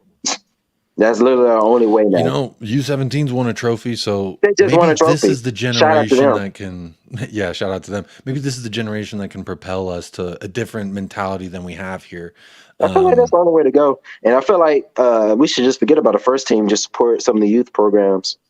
I feel like just go out to the youth program games and don't even show up. Don't pay no money to go see that crap. We just lost 5. We got down 5 goals in 20 minutes. If any of y'all out there go and pay tickets to go see another game, it's on you. It really is at this point. It's on you to go and pay money, your hard-earned money, to go see a team that gave up 5 goals in 20 minutes. That is completely on you at that point. Everybody in there. And that's, in next home game, and, you're going to see, and a lot of times there's a lot of tourists. It's like people coming from South Korea because, they're fans of Heung-min Son and things of that nature. Okay, that you may get a little pass with that. Maybe they planned that months ahead, things of that nature. But for the rest of the people who actually live there, it's in the local area, you should not be buying a ticket. You should not be giving the club any more of your money. Point blank. If you do want to buy a ticket, buy the ticket, make it an empty seat. I think the bigger message there would be These Empty seats are seats empty. everywhere. Yeah. Yeah, I mean, they're that'd be still getting great. their money, but like the optics are awful. Like Yep. even if they hit their quota of tickets sold for the game, if on TV they pan to the crowd and it's 30% full, that's gonna speak a lot louder, I think. I agree with you here, Danielle Zito. Big up Rip Spurs. Only And fatty if we'll only get to see is Fanny, this fatty I'm about to place. That's a good one. that's a good Uh, one. That's great. Patty But Mack says rebuild starts with defense. That's that's true. me. That's Completely true. first thing I'm doing is changing the Is defense. defense. That's you do that we do that in Football Manager. We do that on FIFA. The first thing you do to Yep. change the team, you change the Get the freaking fuck. back line. Because Yep. first you got to start defending goals from being scored in your net. That's the first thing. You can't just get offensive players and expect you to just be automatically good. And for some reason, this club is always in for forwards and center mids, but we never be in for center backs, right backs, left backs, goalkeepers. We never hear that in the rumor mill, but we always hear about, oh, we're about to get this, we're going after this forward, or we're going after this center mid, or we're about to ask for a loan for this forward. I'm like, why? We have not changed that back line, but what, once with Romero and then Longley as a loan is like the first real change we don't ever did to that back line over like the last 4 years. Let me throw this out at you. And this is a stat that a lot of people have been looking at, but I mean, obviously we got 58 goals scored. That's fourth best in the league in goals scored. And then when we look at 51 goals scored against, and I'm looking, who else got north of 50? Southampton, bottom of the league. Forest, second bottom of the league. Everton hasn't even conceded 50 goals, and they're in relegation fight. West Ham's conceded 10 less than us. Wolves have conceded 8 less than us. Bournemouth is one that is in the 60s, so we're statistically defense is down there in the bottom half. And they're to me, that's literally just not championship level. That's the first thing that's got to change. That's why I was upset we dropped. I love the energy, the fight Richarlison brings, but 60 mil on Richarlison when you got Eric fucking Dyer and we just got what's his name on loan. Bro, come on. Spend that 60 on a damn center back. Okay. I'll say even if we don't even say somehow we keep Kane and we keep Son and somehow we keep most of the same forwards and centers, I feel like if they just at least put money into the defense, we'll be so much of a better team. If we just do that. If we just buy 2 center backs and then maybe another, I think we need another left back because I think Perisic needs to be out the door.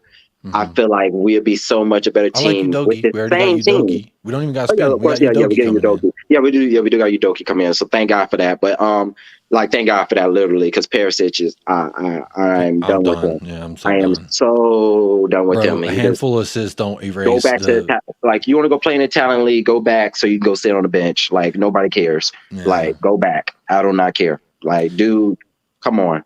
Like, I don't know how you've been playing this long and you just forgot how to play defense. And you've been doing it for other clubs for years. As like a left wing back, and he don't play left back, he played left wing before. He played like 3 different positions. He should know how to play defense. Like, you didn't just forget out of the blue sky. You're like, you're one of the veterans on the team. I remember when we signed him, people were saying, oh, he can finish with both feet. Yeah, supposedly. Where? I heard he's one of the most ambidextrous players in the world. That's what somebody said about him, was that he's one of the most ambidextrous players in the world.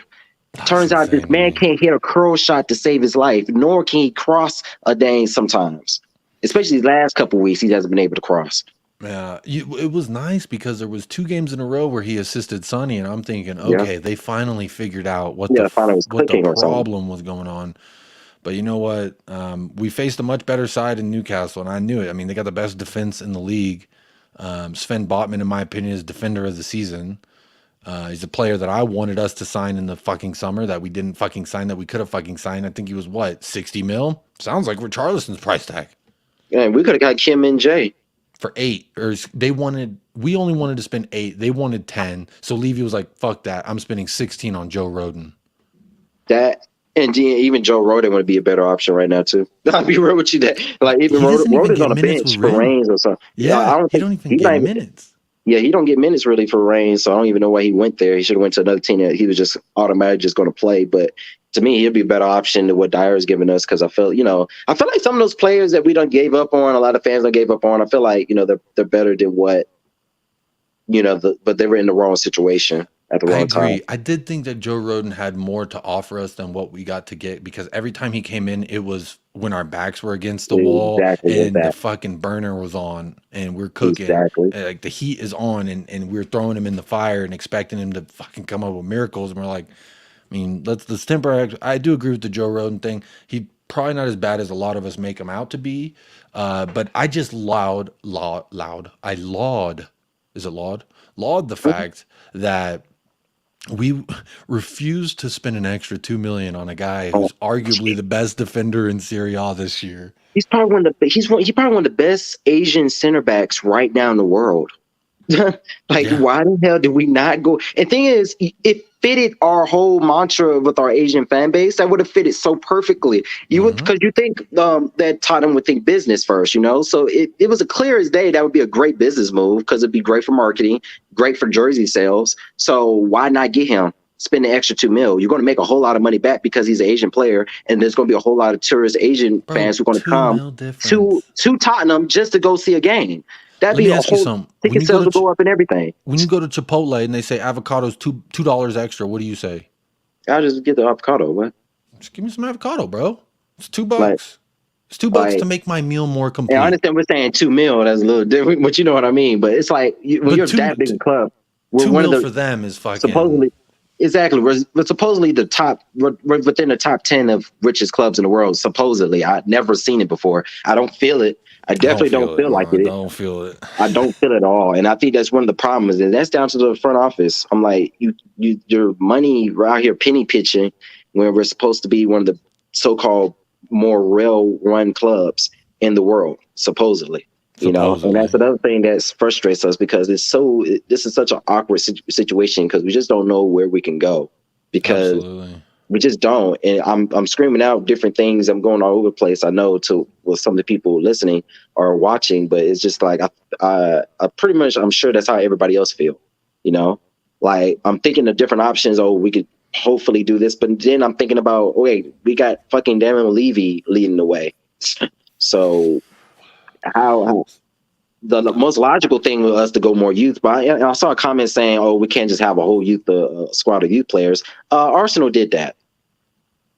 I'm sorry to say their names, but they did that, and it's kind of working out for them. I agree. And then they bought a couple players. They bought a couple players that they needed to fill in, and now they're top of the league. And I know people are going to hate to say that. Really, I don't care nothing about the rivalry right now because Arsenal is just a better team. Point blank in the period. You can come at me, come at my ass. I don't really care. They're a better team than us right now, and they did what they were supposed to do, and they kept their coach.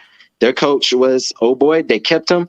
They even through the thick and thin when they were thinking about when the fans were calling for his head, the club kept him anyway, and it's working out perfectly. They doubled down. That's what they did. And you know what? And we didn't do that for Poch. We did not do that for Poch. We didn't do that for Poch. We didn't do that for Jose. We fired his ass 5 days before final. We didn't do that for Conte. I'm never going to forget that.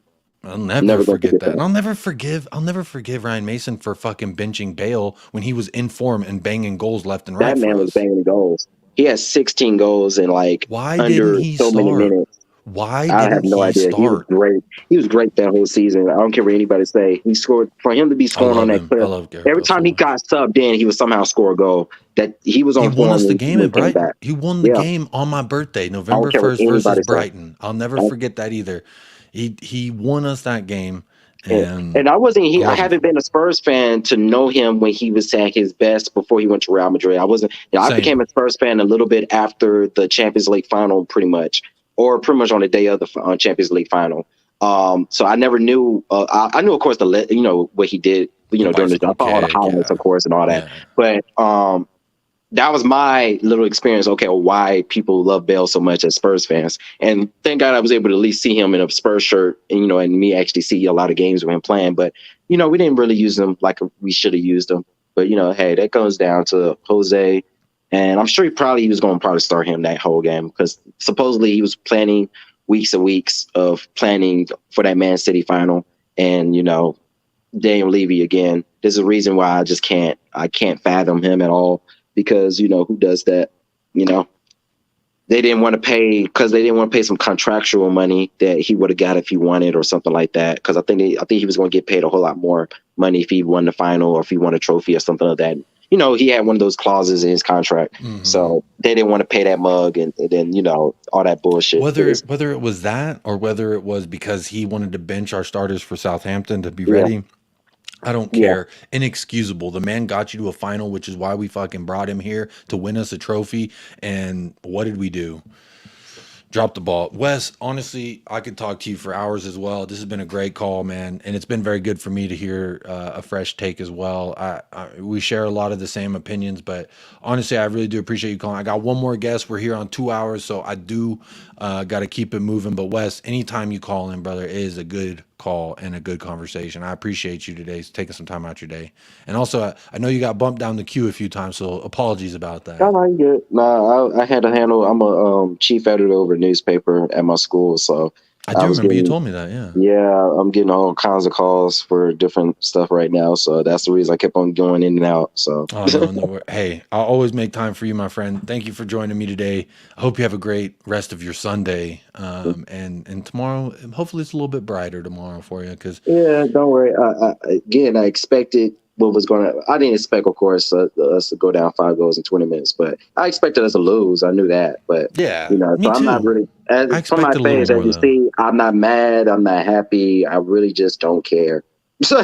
At this point, I really just don't care, and that's the sad thing about it. It is very sad. Yeah, that's very sad. But you know what? I do care that you called in, and I care about the conversation we had. So thank you very much for that.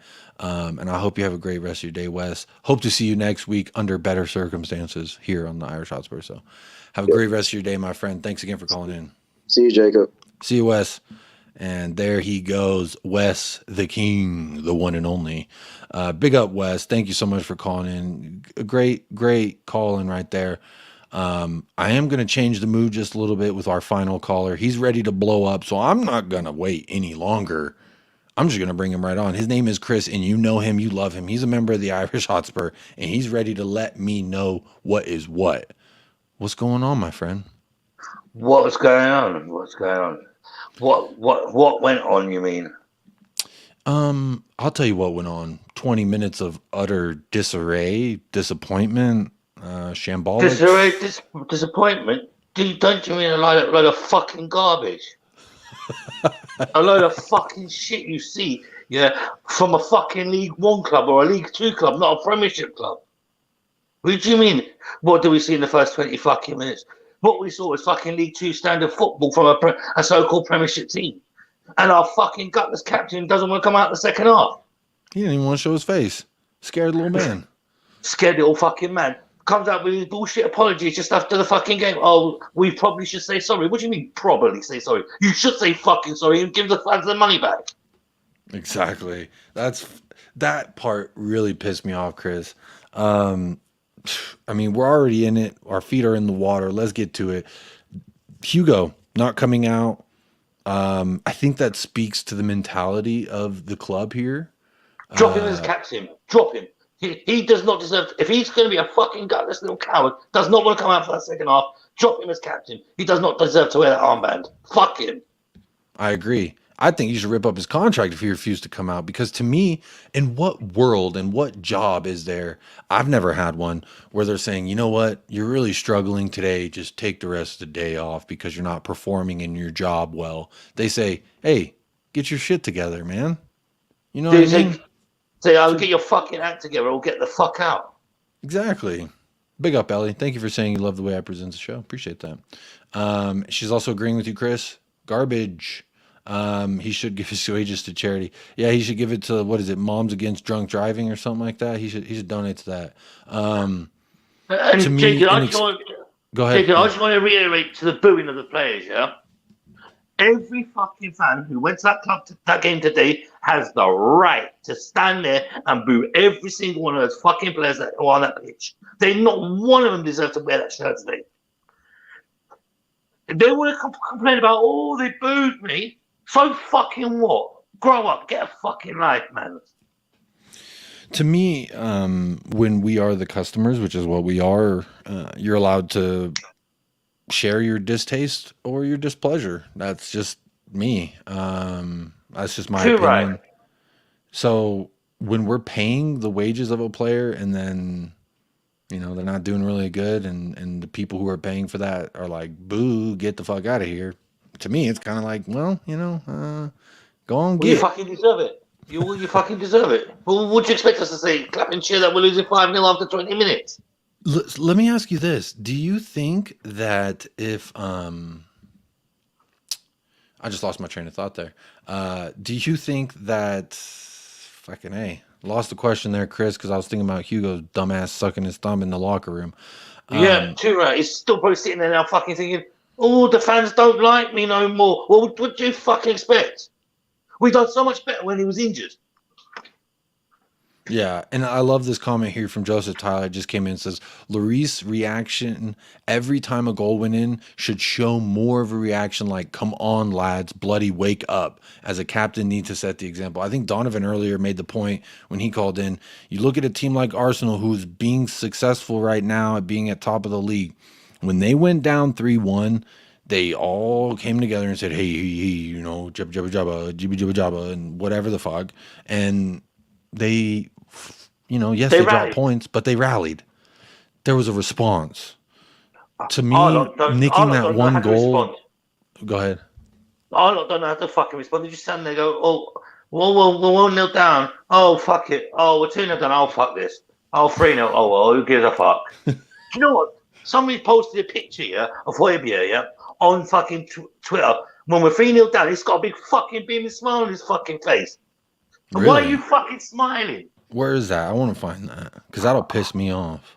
Because it was somebody posted on Twitter. John Stokes, I think it is. He had a perfect screenshot of him. We're 3-0 down, and Højbjerg's got a smile on his face.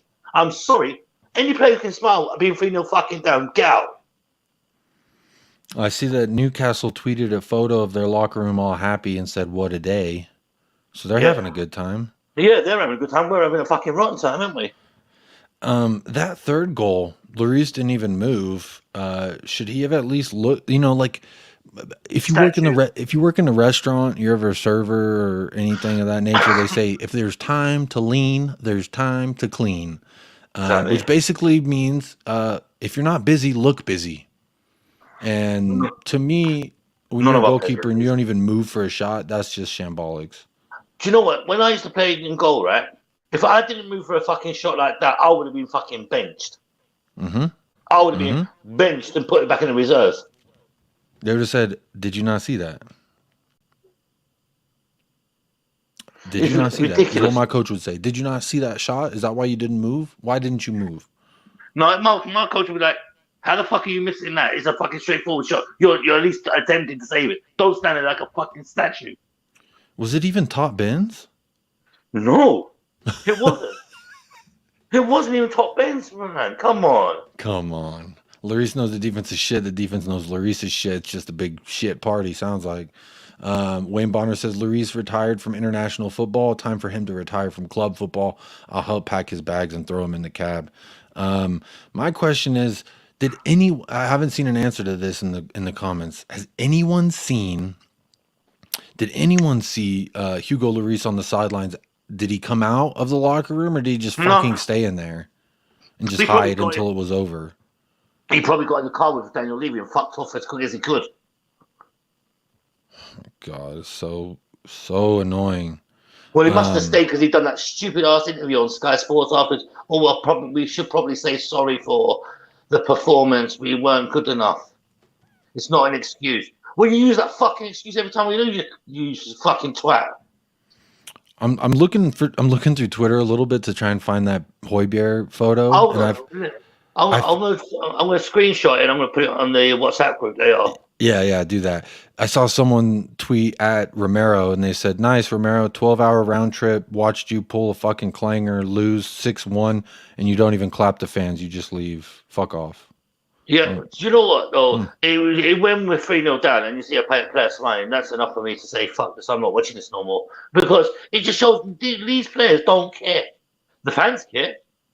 So Ali Gould Ali Gold tweeted, Hugo Lloris apparently couldn't continue due to an injury sustained in the first half, having Yeah, an tweaked injury to his something. pride. Yeah, an injury to his pride, yeah. I would say, maybe it was a back injury. He lacks a spine, therefore he's a jellyfish. Yeah. And he needed to go back into the water in order to rehydrate, is my only guess. And do you know what, Jacob? On your point in Dyer, I will actually help you. I will pay to see it. You just give him a slap. There we go. We got our first sponsor of the fight. Chris is our first sponsor of the fight. I will actually chip in just to help out with you. I will actually hold your jacket for you. Beautiful. I love it. You and Tequila, I will just for you and Tequila. I will hold for your jackets. Just for you gonna do the walk. You gonna do the walkout with me?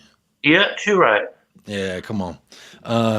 Real quick, I do want to say, make sure you're hitting that like. We are 7 likes away from 100 people. So if you can, please do hit that like. Let's get to 100. That's a little goal that I set for myself here when I do the fan show on Irish. I like to see that thing hit 100. But if you haven't liked the video, please do like the video. Subscribe to the Irish Hotspur because you want to and you should. And there goes Chris. Don't know where he went. He'll probably be right back. So I will run through some of the comments. Loving Chris, you are Conte's compadre. Cockeyed TV, big up Cockeyed says, of all of us fans, it was you I immediately thought of, Chris. I hope you got some holidays left or a good sicky excuse. No way I'd want to be facing that banter up in the tune right now. Damn, yeah, it's pretty tough. Twitter, when I was briefly scanning through Twitter, it did not look nice. There's Chris. Hey, Chris. Sorry, my line dropped out there for a second. Oh, no worries. I'm just grabbing my other phone for the Twitter to see if I can find that post that John Stokes said earlier, which cracked me up. So funny, I had to laugh. Yeah. Oh my God, it's so bad. Chris, where do we go from here? Hold on, Jacob. I'm just doing a screenshot now, yeah, and I'm going to put it in the Twitter group, yeah, okay. on the Irish Hotspur, and you tell me what you make of it. Okay. Yeah, I'll do that. Because I did see someone text that. I saw someone saying that in one of the group chats that Højbjerg was. Let's see. Hold on, it's just sharing now. Hold on, it's just going in. So make what you want of this, yeah. Okay. You might have to blow up a little bit. Here we go. So we're 3-0 down. We're 3-0 down. What does that tell you? We're getting our asses kicked. And he's smiling. Yeah. Here he is. He is smiling. And the scoreboard says 3-0, 8 minutes and 25 seconds. Maybe, this is exactly what I was about to say as this comment came in. Maybe he was probably laughing out of shock and irony. Like sometimes, it's just like, my car did crash into an entire adoption agency and wiped out like 17 children and 5 adults. Whoops. I don't know. I wouldn't be smiling, mate, if my team was 3-0 down after 8 minutes. I'll be fucking. You'll see the flames coming out. I'm gonna pull this image up and I'll share it. Rip Spurs says they haven't seen it yet, so I'm gonna. What is that? PEH smiling, and I'm gonna share that. Actually, I'm gonna pull that up and share. No, to me that's embarrassing. To me, Jacob, that is embarrassing. We're 3-0 down, and that is embarrassing. Yeah, 3-0 down, and this guy who many people, myself included, say that he should be a future captain, likely because of his rallying cries. I think he's been very poor, but again, our whole team has been poor. So like, I don't know, man. I'm like really lost for words a lot of the time lately, and I hate that I'm doing that. So here we go. This is the photo. Let's see. Maybe I should zoom in some. There he is, smiling. Now tell me, that's a player who now he's supposed to be one of our better players. Supposed to be one of the leaders. I'm sorry, I cannot handle when I see things like that. When I saw that, that's what made me want to come on tonight and actually say something, because he gets so much defended, right?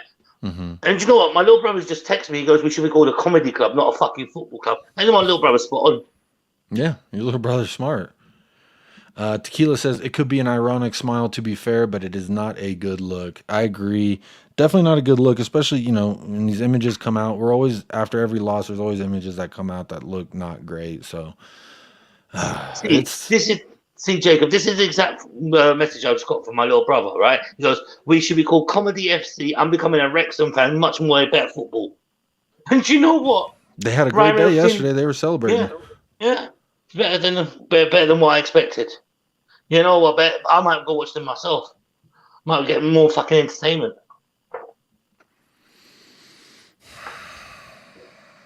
I am lost for words at this moment. Emerson Zulu, agent and father of Emerson Royale, I've seen says this. there's a great possibility that Emerson will leave Tottenham. We want that. We believe it's time for him to take a bigger leap and go to a team that fights for titles, a giant. I think he fits Real Madrid. He's had 3 good games for us, and then now he's been to Real Madrid. What? I think he got like one of our best player of the months once, and then after that, that's it. It's like saying Lloris has been goalkeeper of the season. That is insane, man. That quote that I just read from Emerson's agent and father. We should be called Deluded FC. For God's sake, if his agent thinks that, Jesus. This is tough. Here's another thing I want to throw out to you real quick. Another tweet that I remember seeing. Last time we lost to Newcastle at St. James's Park, 5-1, May 2016, May 15th, 2016. Not a single player from that match remains on Newcastle's squad. But for Spurs, 5 of the players who started that day were in their match squad today, with 4 of them starting. So 4 people who started in that game that we lost in 2016 are still starting for this club. That's the fucking problem. Jacob, but you know it's ironic, yeah? At the end of the game, yeah, you see Perisic and Richarlison swapping shirts with the Newcastle players, having a chat to them like they're their mates. Yeah. If I was on the losing team, my ass would be straight down the fucking tunnel, embarrassing and hiding in shame. I wouldn't be stopping to fucking give my shirt to another teammate, another member of the opposite team. That's for sure. Yeah, and I think that's just like a generational thing, because in every sport, it's like that now. After the match, it's all, let's change jerseys, chuck it up, have a good time. Where's your kid? Let me say hi. Whereas back when I was a kid in the 90s, it was, fuck you, you're my opponent. Fuck your jersey. I'll piss on it. Exactly. That's exactly what I'll be like. I'll be like, fuck this. I'm not staying to take your jersey. Fuck off. I don't want your stinky ass jersey, motherfucker. You just kicked my ass. I'm pissed. And I think that's what we saw Romero do. So I'm not too upset that he left like that. Romero, yeah, he had a fucking disaster of a game. I can't even fucking make a compliment about this guy. Jesus. Today, I think Romero just forgot where he was playing. I think Romero just thought today, oh, fuck it, I'm just having a leisurely stroll. Porro, I'm not even going there. I can't even bother with him today. Just Kulu can't even ask. Kane, at least he tried a little bit. Skip. Felt sorry for Papa Matasagi. He got so much shit on social media for his poor performance, but he's young. He's still got a lot to learn. He's 20 years old. He's 20 years old. Come on. Exactly. He was thrown into the Lions then because they were too scared to put Sanchez in because they knew what was going to happen. Yeah, that's, oh my God. But our team is a fucking sorry state. It's toxic and it's a sorry state, mate.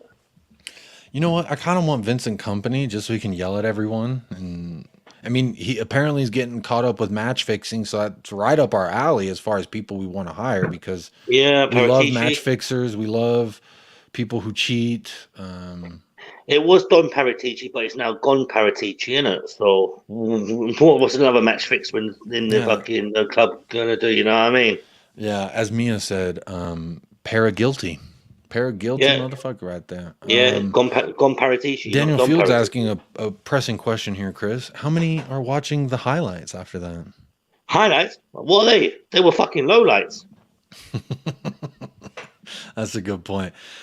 Chris, mate, I love that you came and called and had your say. You have anything else you want to tell me before I wrap this show up, my friend? What else can I say apart from give our fucking money back to the players that fucking went, all the supporters that went to the fucking game, you fucking bunch of wankers. I love it. Yeah. Give them a fucking refund. Do something. Do something, please. Don't say, I'll probably say sorry. Say fucking sorry, you useless bunch of twats. Probably should say sorry. You know, we might need to say sorry, maybe. And also, look, one last point. Stop fucking smiling when we're losing 3-0. Yeah, that was not a good look. I didn't like that photo you sent me, but thank you for sending it to me, Chris. Well, Jacob, do you know what I mean? Like, when I see things like that, that's enough for me to say, what sort of players have we got on this fucking team? We've got a fucking dancer and dyer at the back, Romero who don't give a fuck, Porro who can't defend, a left back in Perisic who just thinks he's back in Serie A. We've got a striker who wants out the fucking door, a striker who's just off form. He doesn't know what the fuck his left foot or his right foot is doing. The team's bollocks. It's done. Yeah, it's tough times out here, man. But you know what? I'm grateful that I get to have this platform here to get to speak to yourself and to the other beautiful folks who called in. So honestly, I feel a little bit better because you know what? I kind of forgot a lot of the visual horrors that I just witnessed. So that part's nice. Yeah, and Daniel Phil, just to answer your question, I certainly will not be watching any fucking lowlights. No, fuck that. I mean, I may watch them just so I can figure out who I'm blaming hardcore for those. But either way, the whole team. Mine's solely blamed on the captain because he can't even. He's supposed to be captain. He can't even open his fucking mouth. He can't open his mouth. He can't show up for the second half. He can't move for a shot. He can't. The list goes on. Yeah. I do not like that. Yeah. He gets beaten by a shot when he's not even in the top bin. Says it all. Fucking A. But you know what, Chris? Thank you so much, man. Welcome, I always man. appreciate calling you. I know we'll chat throughout the week. Yeah. Hopefully I get to see you again next week as well. So thank you so much, man. Appreciate you hopping on. Have a good rest of your day and hopefully have a better Monday. Well, I've got to go to work tomorrow and I've got to face a shitload of Geordies, so I don't think it's going to be a very pleasurable experience. Stay strong, brother. Stay strong. My team's meeting switched off. Oh my God. No, I'm glad I don't have to go to an office and catch a bunch of shit. I'm catching strays on WhatsApp groups right now, but yeah. Well, it's all right. I think my team's meeting's sent off and I'm going to be sitting in a corner of the office just where the lights are darkened so they can't see me. Here's a good point. Big up AE. Chris, thank you so much, man. Appreciate it. Take it easy. See you later, man. Take it easy too, brother. We'll chat next time. Big up, Chris. Thank you for coming in. Whew. That was a doozy. Had a lot of people call. A lot of people say their opinions. And you know what? Quite frankly, I share a lot of the same sentiments. We're all upset today. We're all not happy with things. Things need to change. But you know what? Doesn't need to change. Your support here on this channel, the Irish Hotspur. It's clutch. It's huge. And I really appreciate it. I do want to say a special shout out Tim Falco. I don't know if you're still here, my friend, but they hit us with the super chat today. A very spot on super chat, if I might. So big up Tim Falco for that super chat. But please do hit that like on your way out. Please hit that subscribe. Share this with your mother, your brother, your sister, your cousin, your auntie, your uncle. They all want to watch the Irish Hotspur. Let's help get these great lads up to 10K ASAP. I see the video's at 98 likes. If there's 2 of y'all out there that haven't liked the video, please do hit that like. I love to see 100 on there just so I can say, hey, Dave, hey, Jack, we hit 100. We're at 99 now, so we just need one more person who hasn't liked. I know one more person out there ain't liked the video who could have liked the video, so please do hit that like on the way out. And if you're watching this on playback, hit that like on your way in. But I guess this would be at the end of the video, so it would be a friendly reminder just to tell you to hit that like just one more time. And then again, my name is Jacob. I am one half of United Spurs of America. There is the link down below. It is in the chat. It is pinned to the top of the chat. Please do go over there, hit a subscribe. We are on the road to 2K over there at United Spurs of America. So come on over, say hello, how you doing? We got some new weekly content that's coming out pretty soon, so please want you to check that out. But first and foremost, just want to say thank you to David, thank you to Jack, thank you Mia, thank you Wes, thank you Donovan, thank you Ryan, thank you Chris. Dermot jumped in the back, but he had to go. So big up Dermot and THFC till I die. Big up Ellie. Big up everyone in the chat. Y'all been killing it. Y'all been great. Every time I do this show here, y'all show lots of love. We're at 103 likes. So damn. Thank you. 103 likes. Y'all are clutch. I really do appreciate y'all. Y'all have made me feel better. The people who've called in, you've actually helped me feel better as well. So I'm going to go and enjoy the rest of my Sunday with my family. I hope y'all get to do something you enjoy the rest of the day, or maybe tomorrow with the people that you love. As Sean Butler likes to say, with the people you love doing them with. So please do. Just remember that this is only Tottenham Hotspur, and it sucks all week. This week's gonna suck. I mean, I guess until Thursday we get a little bit more disappointment then. But honestly, I just can't say thank you enough to everyone who's been here in the chat. Tequila, you've been here from the beginning. You said you were only going to stay for 10 minutes, but you've been here the whole time, so I can't say thank you enough. Says thanks for the show, Jacob. You made me stick around. Hey, I appreciate you. I appreciate you sticking around. And he says, take care, peeps. Be strong. And that is my final thought for the day. Take care of yourself. Be strong. Hug somebody you love, because quite frankly, ain't no money can buy you love and a loving hug. So please do make sure you hit that like and that subscribe. Hug someone you love. And remember that, life will get better. Things are brighter. They will be brighter one day. Maybe not tomorrow, maybe not in 2 weeks, but after it all is said and done. Oh, wow. Here we go. Before I was signing off, Aaron Dub. Big up, Aaron Dub. I ain't seen you in a while, my friend. I hope you're doing well out there. Sent a $5 super sticker, and it looks like it is a dude dancing and celebrating. Woohoo. There he goes. So big up, Aaron Dub, hitting us with the late super sticker. Lateness is greatness. So thank you so much for that donation here to the Irish Hotspur. It means a lot to me personally, because it shows David and Jack that I'm doing something all right here. And you know what? If you're helping out David and helping out the channel by liking, subscribing, and hitting a super sticker and a super chat, that goes a long way. So big up, Aaron Dub. Hope you're doing well, brother. Hope to see you over there on my channel someday soon. I hope you are keeping well. So thank you so much for the super sticker, my friend. Big up yourself. But that's it, man. That's going to do it for me. We got Manchester United on Thursday. So we go again. Probably not going to be a good result, but you know what? I will still be feeling good. I will still be supporting my boys. I will still be loud and proud. I hope Hugo Lloris is not starting. Let's just ride out the Frazier till the end of the season. That's how I feel. But without digressing too much and keeping this show going on for too much longer, I just want to say a final thank you to everyone. I know it's been a tough day, but you know what? The Harris Army, the Flat Cap Army, is unmatched, unrivaled. Y'all show tremendous amounts of support to myself. I know a lot of y'all have gone over to United Spurs of America and subscribed since I started doing this. So I do appreciate y'all showing some love and supporting the other Spurs channels out here as well. So one last time, big up thank you to the Irish Hotspur. Big up thank you to Jack and David. Big up thank you to everyone who's super chatted and super stickered. Tim Falco and Aaron Dub with the super sticker.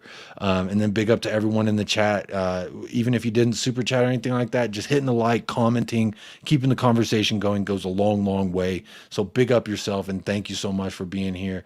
And again, hope you enjoy the rest of your day. And until next time, up the lads, and come on, you Spurs. Course. See you next time. Bye.